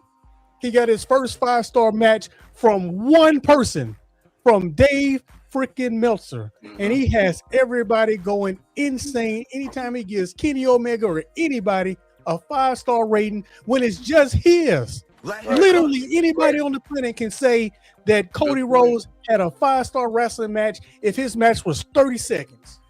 Let him cook. That's a good point. But everybody is only concerned with one man who has been in business since the 70s, and he will keep living until he is gone because he invented something that nobody else thought of at the time. And that's his 5-star ratings, which is turned into 6 stars, 7 stars, and I think a little more than 7 stars. And anytime he does it, you either have people who hate him because Will Ospreay gave a great 5-star match and Kurt Angle doesn't have any, or that's insane, or they praise him because he finally gave somebody in WWE a 5-star match, even though yesterday they didn't like him. I love Dave Meltzer. I don't give a shit. Dave Meltzer or anybody, listen. I'll tell you right now, Roman against AJ Styles at Money in the Bank was better than this match, but he didn't get a 5-star from Dave Meltzer because that's my opinion. I mean, wasn't this match like 30 minutes long? Yeah, that's another thing. Dave Meltzer loves a marathon match. He loves it. That's him. But this match, okay. So I don't know what was on his mind when he did the 5, like, I don't know, superstar points or some type of shit. So you mean to tell me that you love that spot when Roman got disqualified, or when we ignored that part? Like, I mean, I don't know if he's looking for. Now, I'm jumping ahead. You said that he has been in business for like 70 plus years, so that means he's damn near senile, right? So I guess he didn't see what the fuck happened in that match. He just wanted some respect. He wanted WWE to like him or whatever, so he can go back to the media scrums or some type of shit. So with that being said, I don't give a fuck about his Super Mario 5-star whatever type of review he has. I can care less. But do you care? Huh? Do you care about my 5-star ratings? Because I love you. I mean, you different. Do you care about light skin's 5-star ratings? Because right now we're only talking about Dave Meltzer. Well, I mean, light skin. That's what I keep saying. He has y'all wrapped around his finger because you're getting mad when he rates something. Shut the fuck up. That was a bad example. Thanks. You funny as fuck. Trying to see if I was gonna keep the same energy. That's pretty much what I was just saying. It was like, Biggie, now you can play it. Well, no. I mean, you know. Go ahead. Just...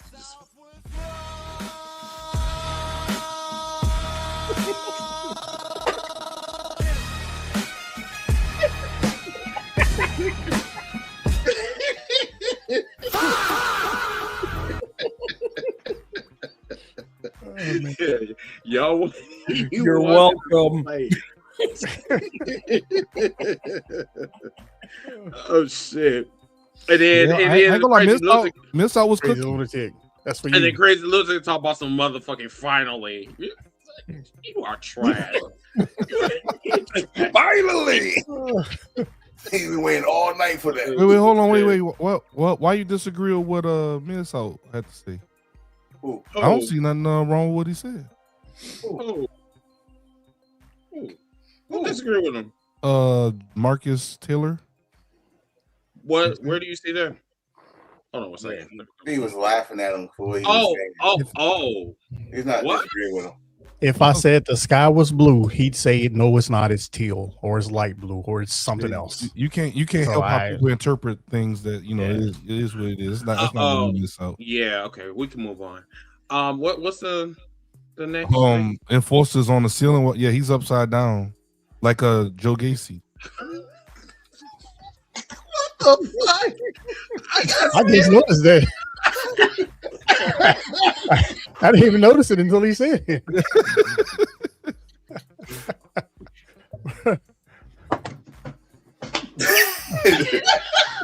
He's upside down. Hey, y'all, that's 3. Chris laugh counters. We got him 3 times. Break having Chris in tears all night. So, Mr. Morales, why were you upside down again? Why were you? If you just call him Mr. Morales? I sure did. Like you Spider-Man just upside down.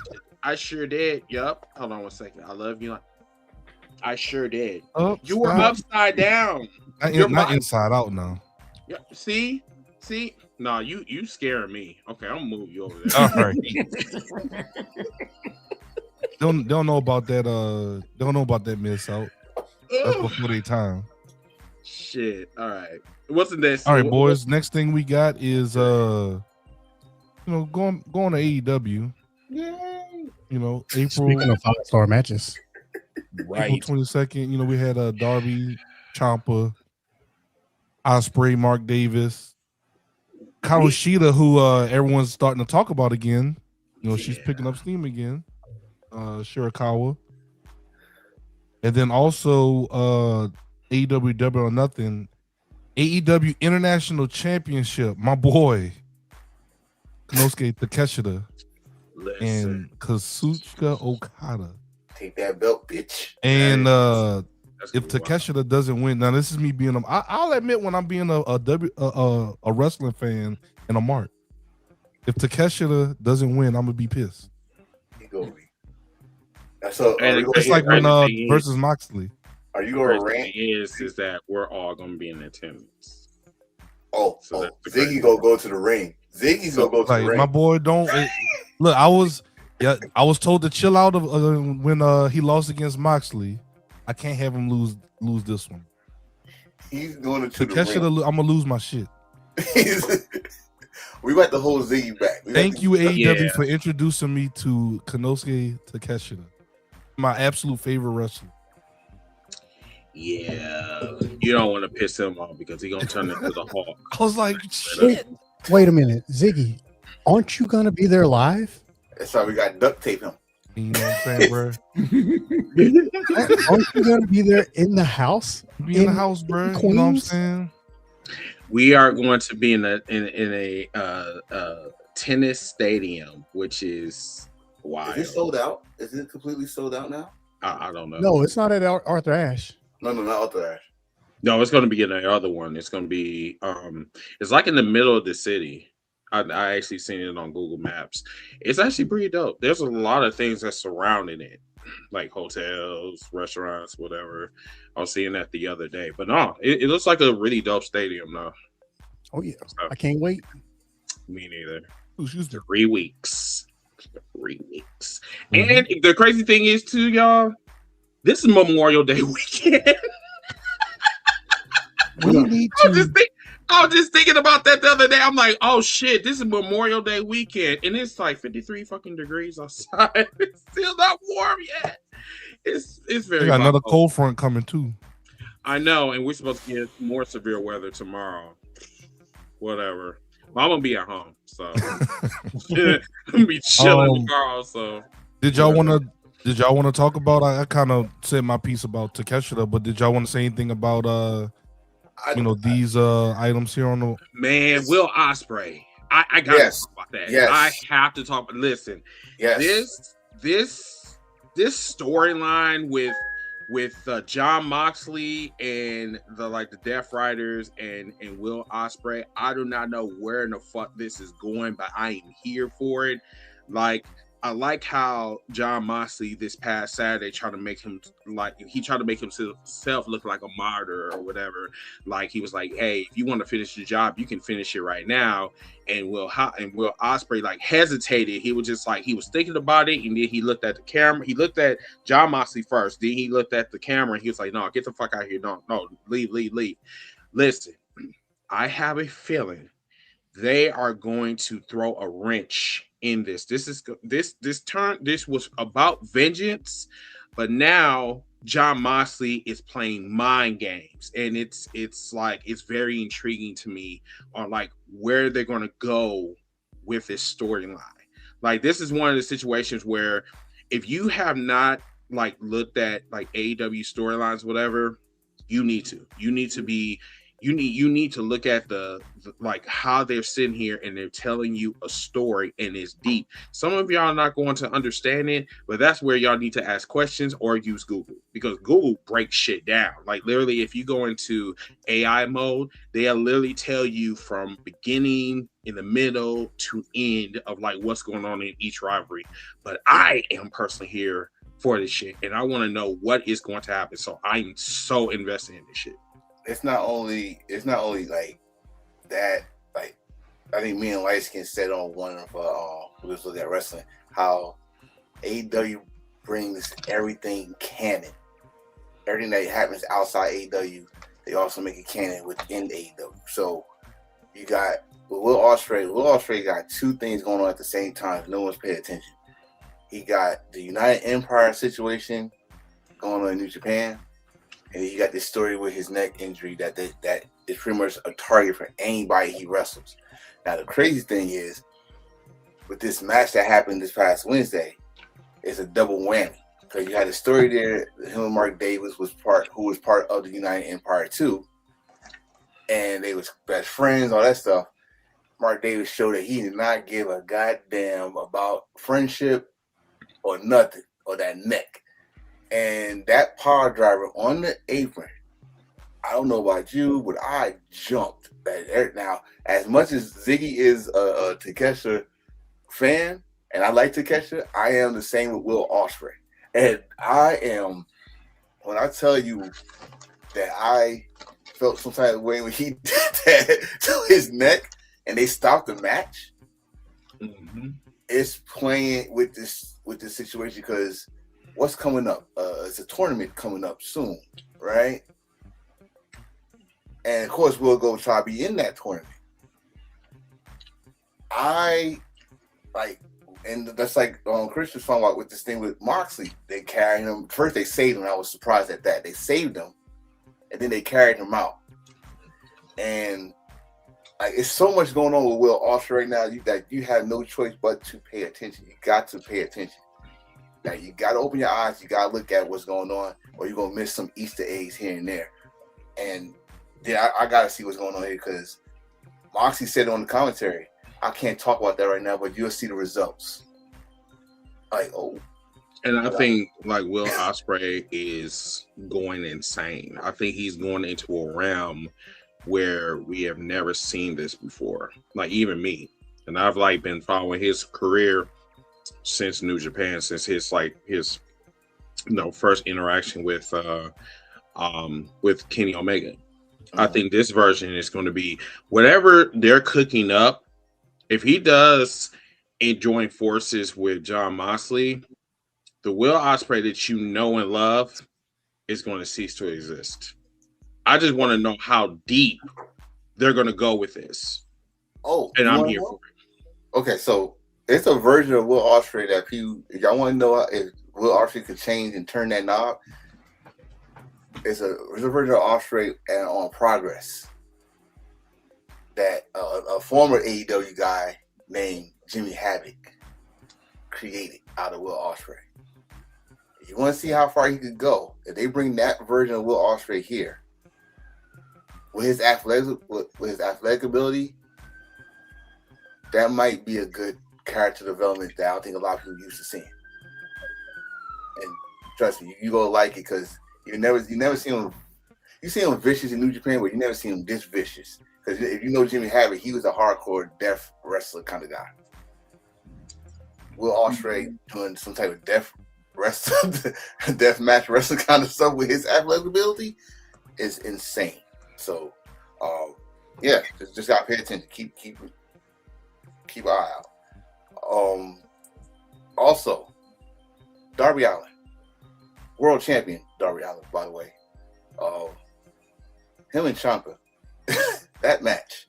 If we gonna get this every week, as he said he's planning on doing, defending the title every week, I'm here for it. But it seems like a lot of people are not here for it, and this is why I'm very confused, you wrestling fans. Y'all complain when a champion is not there every week, Y'all complain about that, but then you complain about a champion that said he will defend his title, or at least be at the shows every week. Which one do you want? What do you want? I remember they complained about Swerve because Swerve was wrestling the very next week after winning the world title against Kyle Fletcher. I was just watching that match. First match after he wins the title, he's the first match of the show, and y'all was bitching about that. I like, if you remember when Darby Allin first won the TNT title, this is why I love TNT title. When Darby Allin won the TNT title, he defended it every week, which is still the record for the most title defenses with that belt, by the way. Mm-hmm. And you see what kind of match he gave you with Ciampa. With Ciampa, even though they didn't pull the trigger, it made you feel like they was about to pull the trigger most of the times in that match. That's what I love about wrestling. It makes you can be predictable, but shout out to the mayor if he watching, but he used to say this: it can be predictable, but if it's done right, you still love the outcome. I love the outcome, and then after that, we found out what's happening this week. So I was loving it. I didn't get to speak on the Ospreay Moxley thing. So I'll say what I heard or what I saw in one of our group chats. That one segment where they carried him to the back, they sat him down in the chair. Marina came behind him, did the whole popping of his neck with the towel. Yeah. Massaging his shoulders. Moxley patiently waiting right there to say something to Will Ospreay.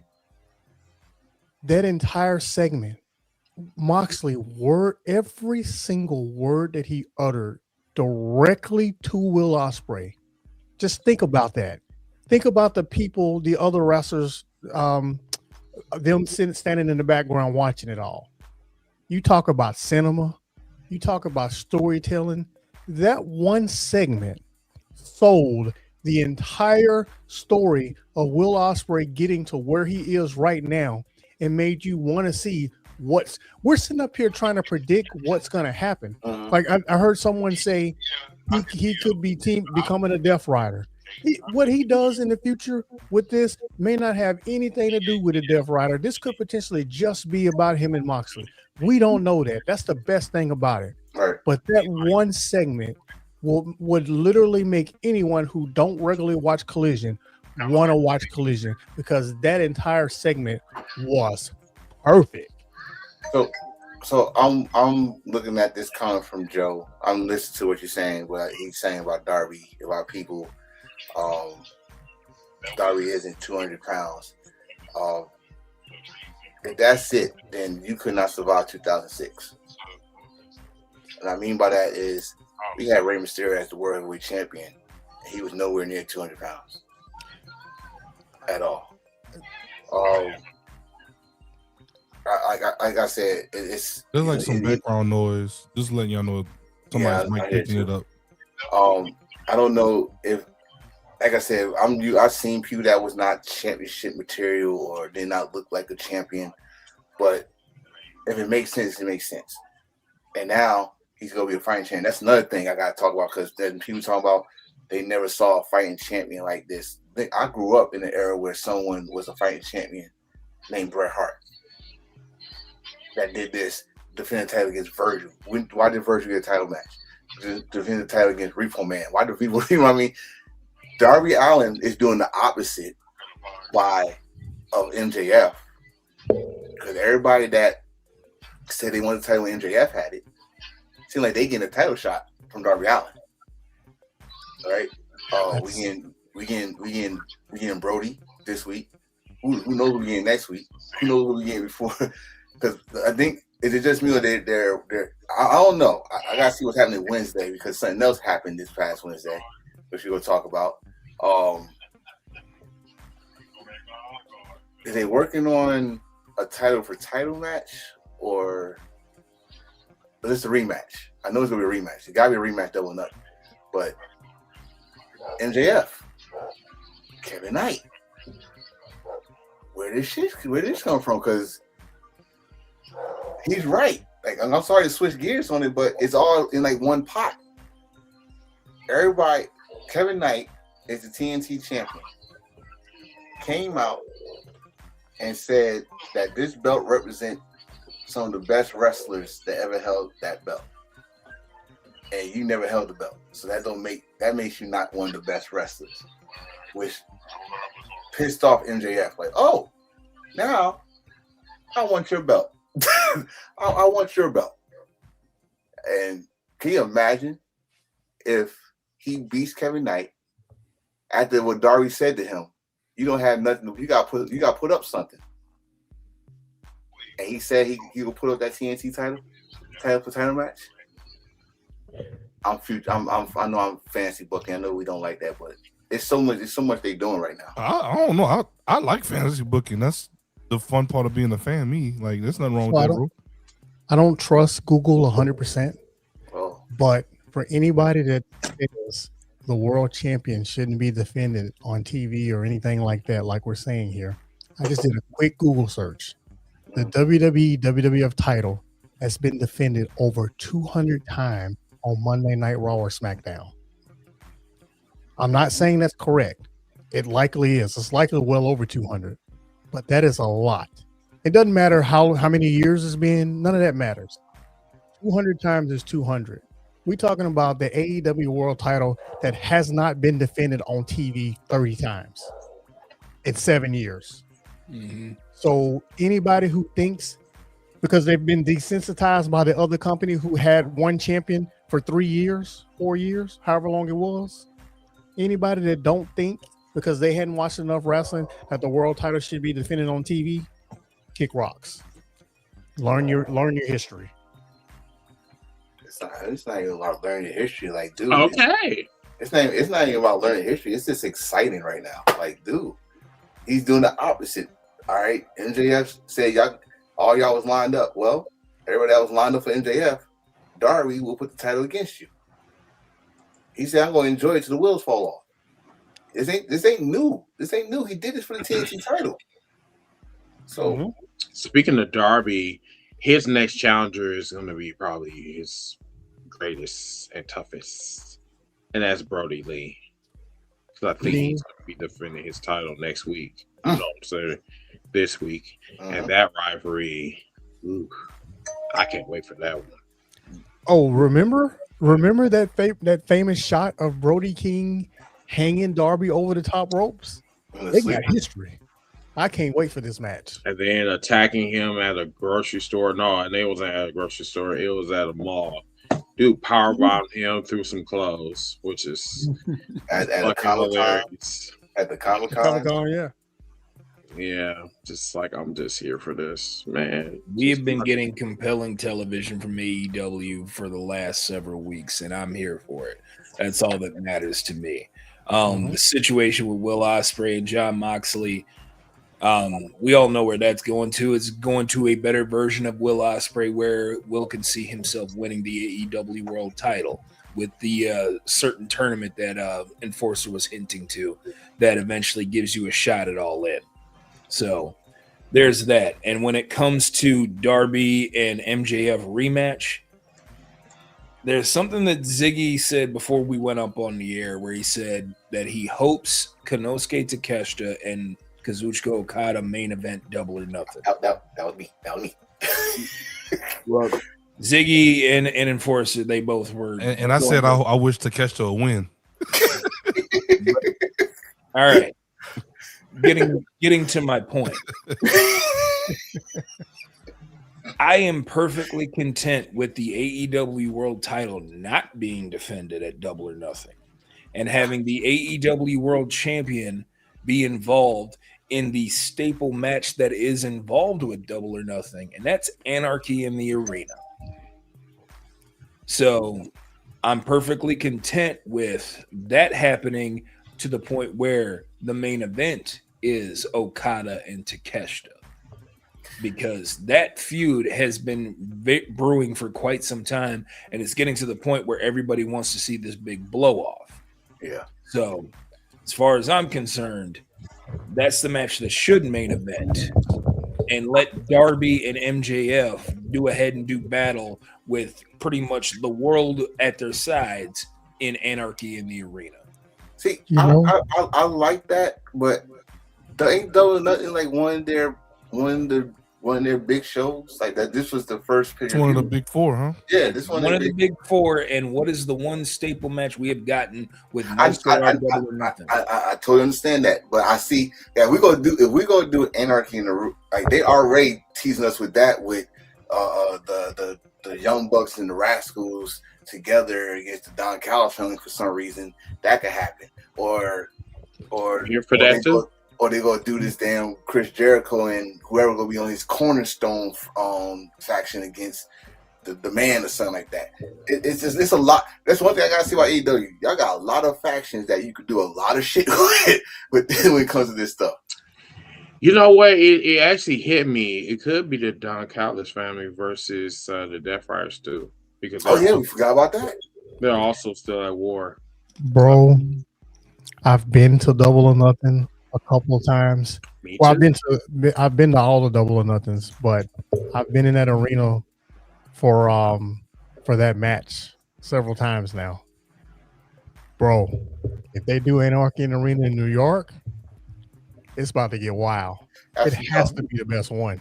Last year was insane. That's too. Yo, when you said that, and one of y'all said that it's gonna be an Anarchy in the Room. You gonna have a street fight, a New York street fight, and an Anarchy in the Room. Violence. You bloodthirsty face. They're sipping their beer, going, "We paid for blood." Sound like something from Harry Potter or some type of shit. Let me have fun real quick. So, hey, go ahead, bro. Why are you so worried about? See, like once again, this man been getting you've been trying to get your attention all episode. I mean, I don't know why. Like the fuck, like I'm trying to take care of business, but I guess you know what I'm saying. Ask Chris Hour, I guess. So, Chris, why did you choose to be bald, or were you born bald? I beg your pardon. I beg your pardon. Right, type of shit. What did he say? So what did he say? Yeah, so I decided to go bald because my blackness told me to go bald. I got tired of I got tired looking at your face, so I just said fuck it, I'm just gonna go ahead, just gonna go bald.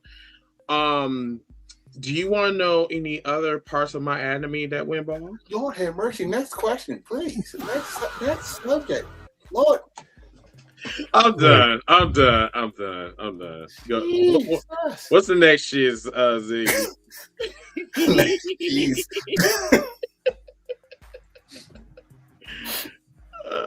You're muted. You're muted. You're muted. So back on the topic of Takeshita, they're like, all right, bro. Let's see, what else do we have, fellas? We'll be kind of. I think we're starting to wrap up on all the news articles that I have. Everything else is kind of minor and talking about maybe some of the other stuff that we mentioned already in passing earlier. Yeah, I pretty much went through everything. There is something that we could wrap up. All right.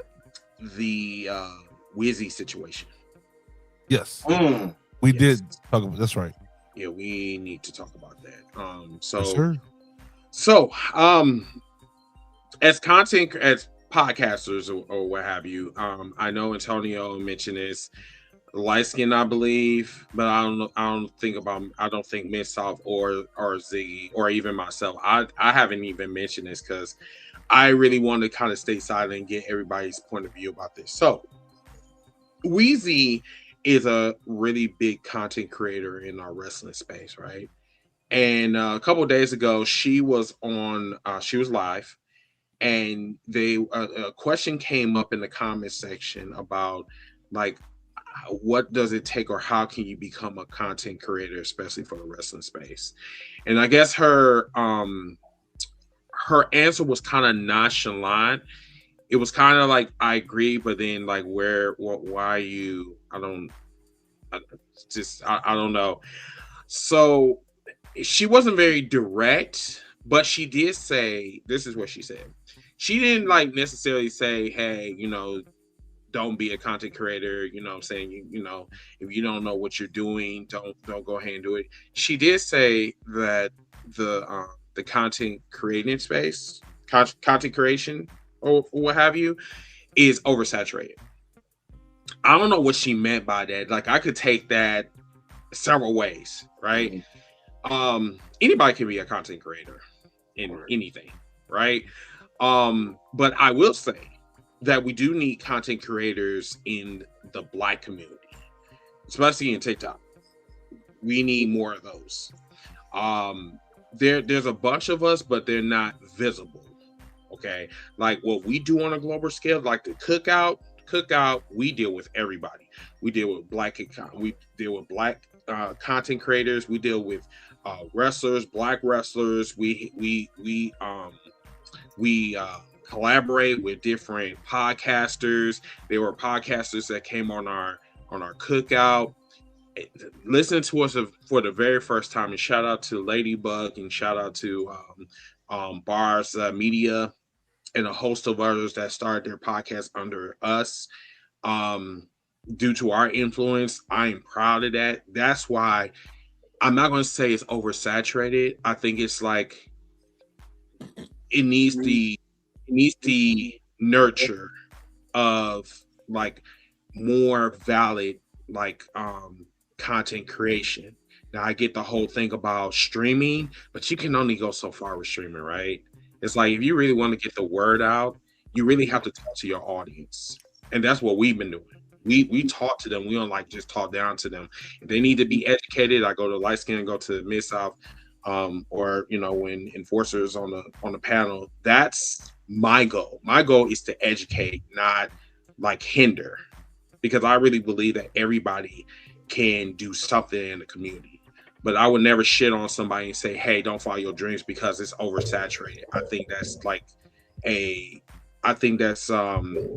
that's uninspiring, and it's very disingenuous. That's how I feel. But to answer your question, I'm here because I want to change the world in how we produce like content and how in dealing with community. So that's me. I don't know about everybody else, but I'm gonna let somebody else take it. So I'll go. So I didn't hear what Weezy said, but I don't want to condemn her for saying it, but only to say that just because you're a content maker, creator of content creator, doesn't mean you should be given advice. So she's not an advice giver. She's not a public speaker. She's a content creator. Just like, even though I don't refuse to call myself that, just like we appear to be content creators. We're content creators. We're creating content right now. We don't have the experience to be given advice. Not saying we can't give advice or we can't offer suggestions, or what I like to always say is, I ain't gonna tell you what to do. I'm just gonna tell you what I did to get out of the same situation if I was in that situation. That way I cover myself. I'm not giving you advice. I'm just giving you my experience. I'm not a licensed therapist. I'm not a licensed psychologist. I can't give you advice on how to do something that worked for me when it's no guarantee that it's going to work for you. So again, I can't really condemn her for it, but only to say I can tell you what I did to get out of that situation, if it was a situation, but I can't tell you what you should do. And that's it. Sure. I actually agree with what Mid South is saying right there. It's kind of made me think about the situation, because when I first started making content on TikTok, of all places, Wheezy was the very first video that I stitched. It was my very first video, and the question was, why do you still watch professional wrestling? Because I thought it was a great question to answer. So and I believe, and that's basically why I started following. And then she, of course, followed me back from that video. So it amazes me that, you know, her response as of late would be a complete 180 of what because that's one of the questions I asked, like what actually got you up into this, and and how do you feel about somebody who's just actually trying to think about it but isn't really sure? Beforehand she told me, hey, just get into it, just go ahead and do it. You never know what type of outreach you could have with your voice, because that's basically what TikTok was at the time. So it does shock me a little bit, but also at the same time, we're not licensed therapists, we're not motivational speakers, we're not anything. We're just a couple of dudes on the internet making content. All we can do is just share our experiences. We can tell you what has worked for us. You have to go out and find out what works for you. Plain and simple. As far as Weezy goes, I kind of just feel like she is, reached a point where I think she's just tired, to be honest. That's how I feel. I feel like she's just tired, and is tired because it seems like every other month or so, Weezy finds herself in one of these situations. So I kind of feel like we just caught her on a bad day. I'm not making excuses for her, but like I said, it's getting to a point where I think it's starting to get to her.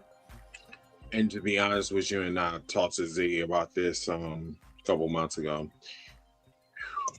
Let me say this. I'm gonna pull my bandana down. Okay. Social media is gonna fuck with you. They're gonna fuck with you. They're gonna fuck with you. When you take a day or a week or maybe 6 months away from social media, that it might help you, but then you gotta come back to the same bullshit, and it might be 10 times worse. I could say you can try to navigate through the bullshit, but then there's gonna be one person that's going to try you. You're gonna try your patience, and you're gonna go off on them, right? And I think that's where Weezy is at too, because I think she's real cool. Like, I have no problem with her. I never got into her with her, about anything. We have had disagreements, but I never got into it with her. But I really I concur with Light Skin is talking about. There's times where you are at the end of your rope with wrestling, especially where everything is going on. And I think what she said to Light Skin a couple years ago, I think we were in a better place. We wasn't better. I mean, it wasn't like worse like it is now, but I think she was a little bit more optimistic. So that's why she gave her the answer to Light Skin. But yeah, now, if you really want to be a content creator, especially in professional wrestling, you gotta deal with the positive and the negatives. That's the only thing I can tell you. And good luck. It's definitely rewarding. I land my plane. So I made a video yesterday. I didn't make a video. It's something I said after I did a live reaction to Collision, and I agree with her when she says oversaturated to a point that everybody does this. If you got a TikTok account, guess what? You're a content creator. If you sharing the same video you did on TikTok to your Instagram, all your social media, you are a content creator. That's what you are. But my thing is, some people, especially if they really, really good at it and they got those numbers up, this is what they do for a living. Mm-hmm. And then you got some people like myself, I do this for fun because it's fun. I'm a fan. I love this stuff. I'm showing my joy of watching wrestling. I'm showing my joy of watching sports. It's fun because this don't pay my bills. I still gotta get my ass to work in the morning and stuff like that.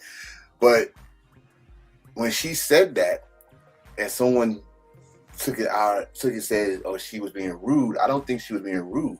She's saying, hey, if you want my advice, I gotta know what direction you're going so I can give you my advice. Are you trying to make a living out of this?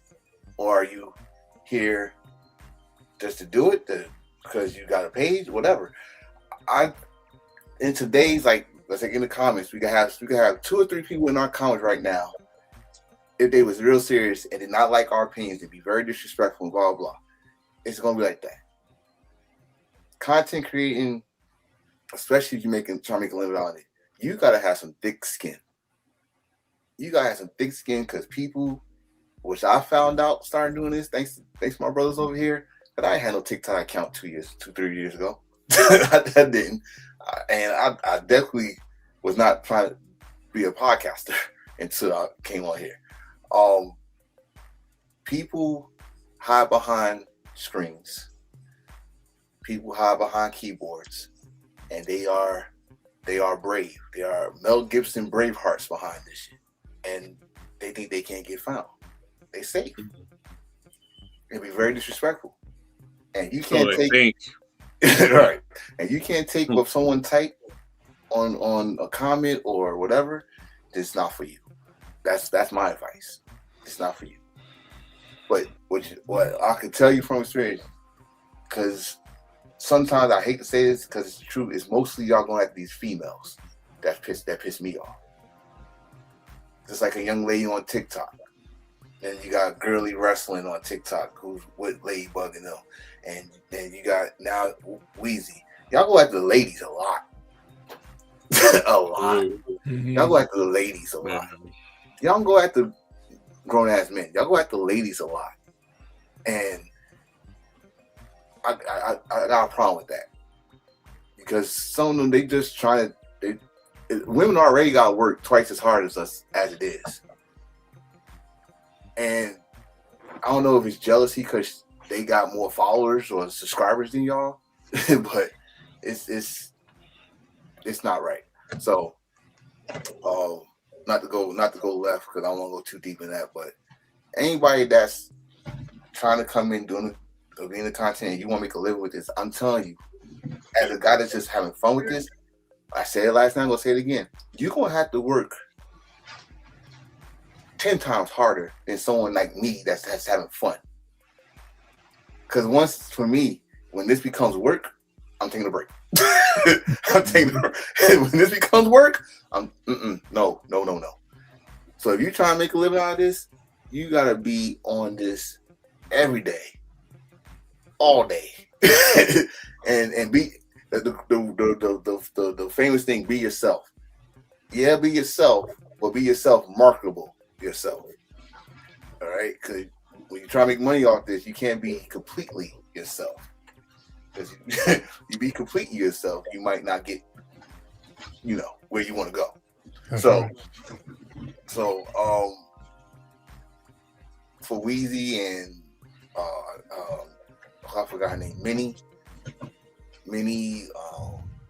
and other people, not just the females, other people that's got mad followers and all that stuff. Look at their stuff, support them, and you might get some tips, and then put your own twist to it, and you could be in the same table they at. But you start in the beginning and you don't know what you're doing. Like I said, it's all you always can study from the people that's successful. Maybe they give you advice, maybe they won't, but you can still study, and then you be up there. That's all I can tell you. As for us, we got our goal. We know what we want, and we gonna get there. So I'm done. I'm done on the situation. I don't want to say nothing. The fuck? One thing I can say is put me on the spot. The fuck? Only thing I can say is there's room for everybody, man. This social media thing is extremely large.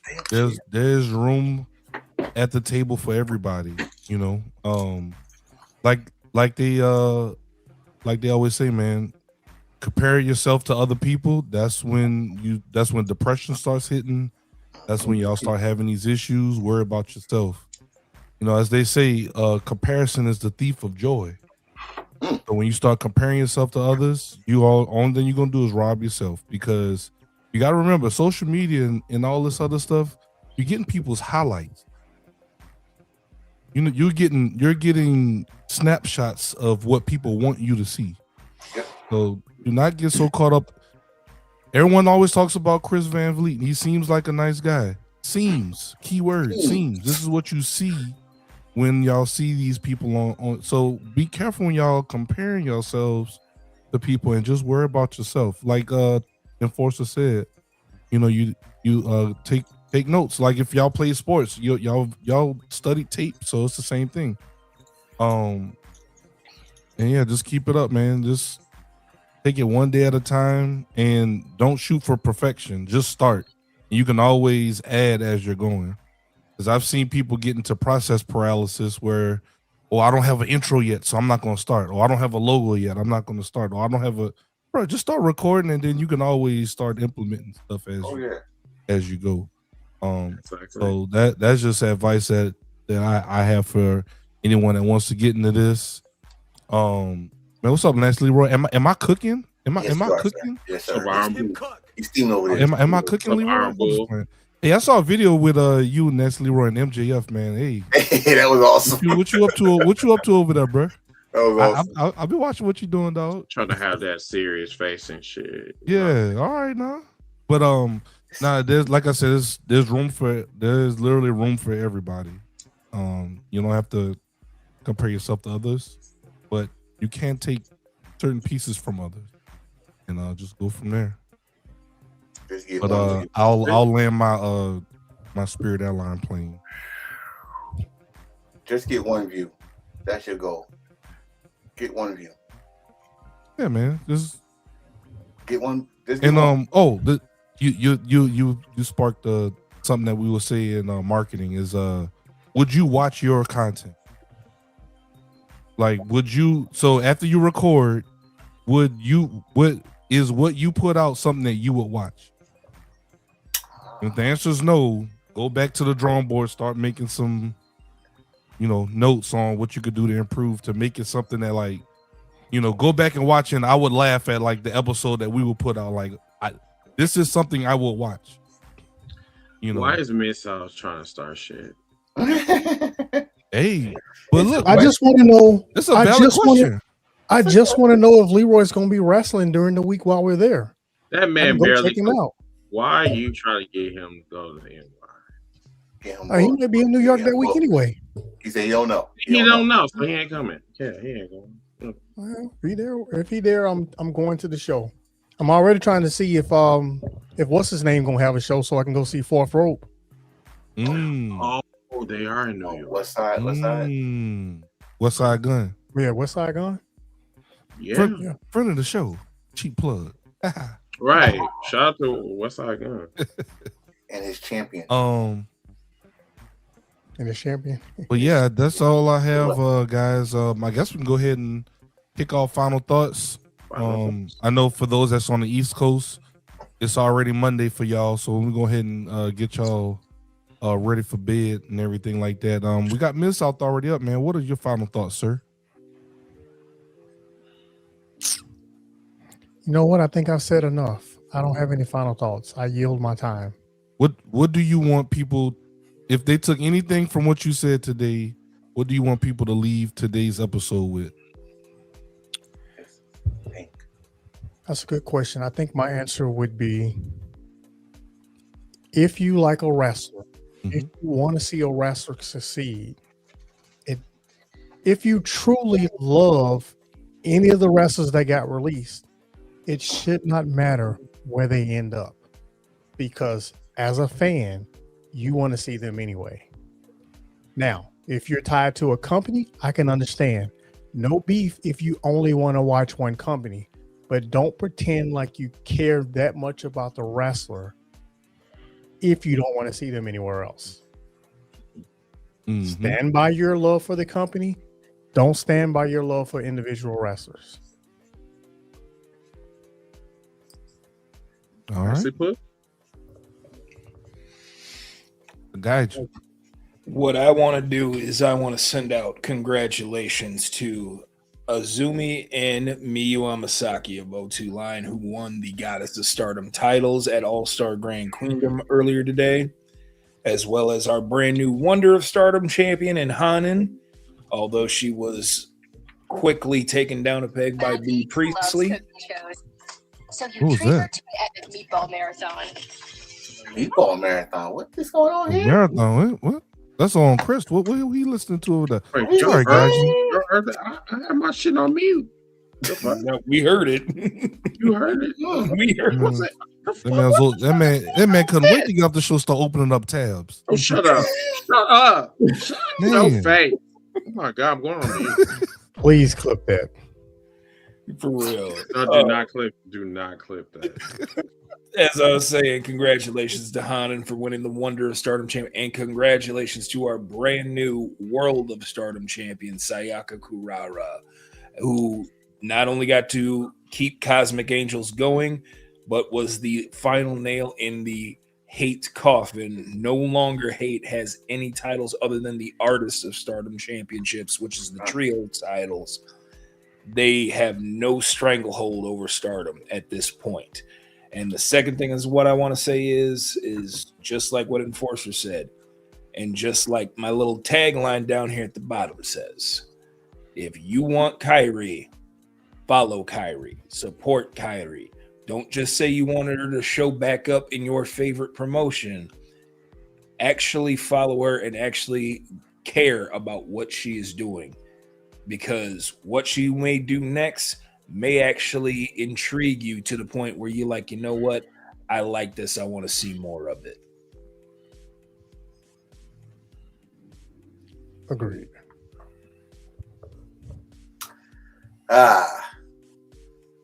Okay, so this is what I'm going to say right here, right now. Y'all wrestling fans, we do this every year. This is when I get released every year. Y'all show support, or y'all are angry that they got released. I am not angry that they got released. I am not upset that they got released. This is 2026. This is not 2021. So I'm not worried about them getting opportunities. Right now, their email should be on fire.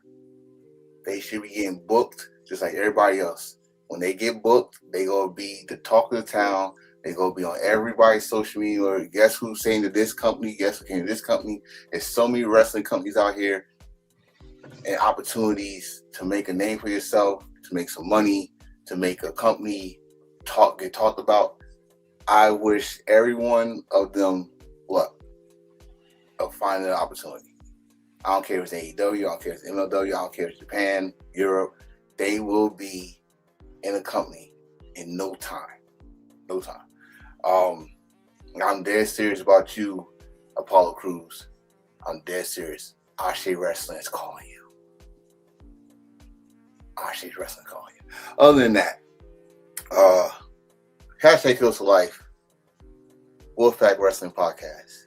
We're on the road to Double or Nothing.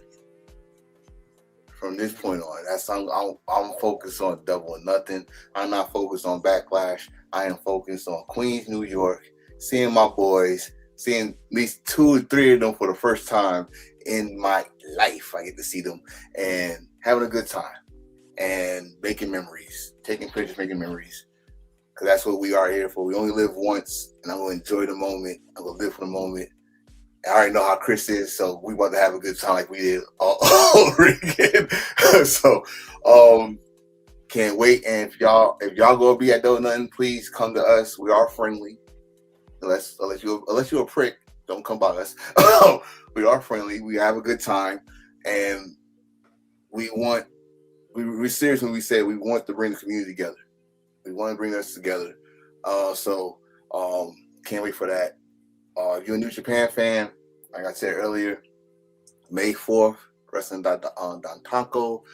I keep on messing it up, but y'all know what I'm talking about. It's going to be on and popping before the Super Juniors. And yeah, just love what you love. Be straightforward with it. I understand sometimes you might sound like a little tribalist, but if you truly love what you love, I respect you more. So I am done because it is past 12 o'clock here. I'm tired, so I'm done. Good night. Good morning. I still got a little bit more. I'm gonna probably go, play on the arcade when I get out of here. But you got Narcos. I just want to say, it's okay to be a mark. like a lot of wrestling fans I've noticed over the time, especially when more content creators and podcasting started becoming a thing. It's like a bad thing to get into the show or to get into, it's like, oh, I saw that coming. It's okay if you didn't. It's all right. I think we need to learn to start suspending our disbelief a little bit and not, it's okay to have a favorite wrestler. It's okay to have a favorite if you like, one of your favorite acronyms or favorite, shows. It's okay. I like Takeshita. That's my favorite. That is my favorite wrestler across all wrestling companies right now. And it's okay. I get pissed when he lose. I really do. And it's okay. It's okay to predict, match cards and be wrong. It's all right. That's it. I just want y'all to. I think in the wrestling community, I think we need to learn to just start enjoying the product a little bit more, and not try to be right all the time. It's okay. Try to find joy in what you're watching. So even when I watched WWE, I was like, what is one thing that I at least laughed at? Or try to go into it with a positive. The number's not high, but at least try to go into it with an open mind. But that's all I got, guys. All right, thank you so I much. land my helicopter. Okay, cool. So I'm just gonna tell you guys what's going on. This week is the last week for the fundraiser. So I reduced the fundraiser amount to $600. So if you want to donate, do it. You can send your donations to my Cash App at $H4L Wrestling Podcast. Or no, Wrestling Pod. Yeah, so $H4L Wrestling Pod. And then I'll enter you into the drawing. Any donors that are high donors, you will be entered in for a free t-shirt of your choosing. The grand prize is an NXT World Championship belt, which is the black and gold version. Okay, so Friday midnight, that's the last, and then we'll do the drawing probably either that Sunday or the next Sunday. So I'll be asking Ziggy to put in all the names and all that good shit, and then we'll do the drawing on here. And good luck to each and every one of y'all. And then also, right now looks like our subscriber count has went up. Right now we're at 226, so we're getting closer to 1,000 subscribers. Appreciate that. The cookout will be hosted tomorrow by me, 9 o'clock Central, 10 o'clock Eastern on TikTok. Follow us on TikTok on H4L Wrestling Pod. So, yep, follow us on there. And yeah, the only thing I'm going to say is follow your dreams. Don't let anybody deter you from what you want to do. If you want to be a content creator, cool. If you want to be a director, cool. If you want to go back to school and get your IT like I'm trying to do, go ahead and do it. Do it before it's too late. Okay? Don't be the caboose. Be the train that's driving that's driving the train. Because you know what I'm saying? If you do that, you are not going to get nowhere in life. For real. So, and remind you, I've been doing this shit for 18 years. And what I want to do is like, yes, I'm making money, but then at the same time, my goal is to make sure that everyone have a voice. And that's my number one priority. And I think we're doing good as a brand and helping out the community. So that's all I'm gonna say. Until that time, we'll see you guys next week. My name is Chris from the #Heroes for Life. That's Mr. Enforcer, Light Skin, Miss South, Ziggy. Always a pleasure. Next week.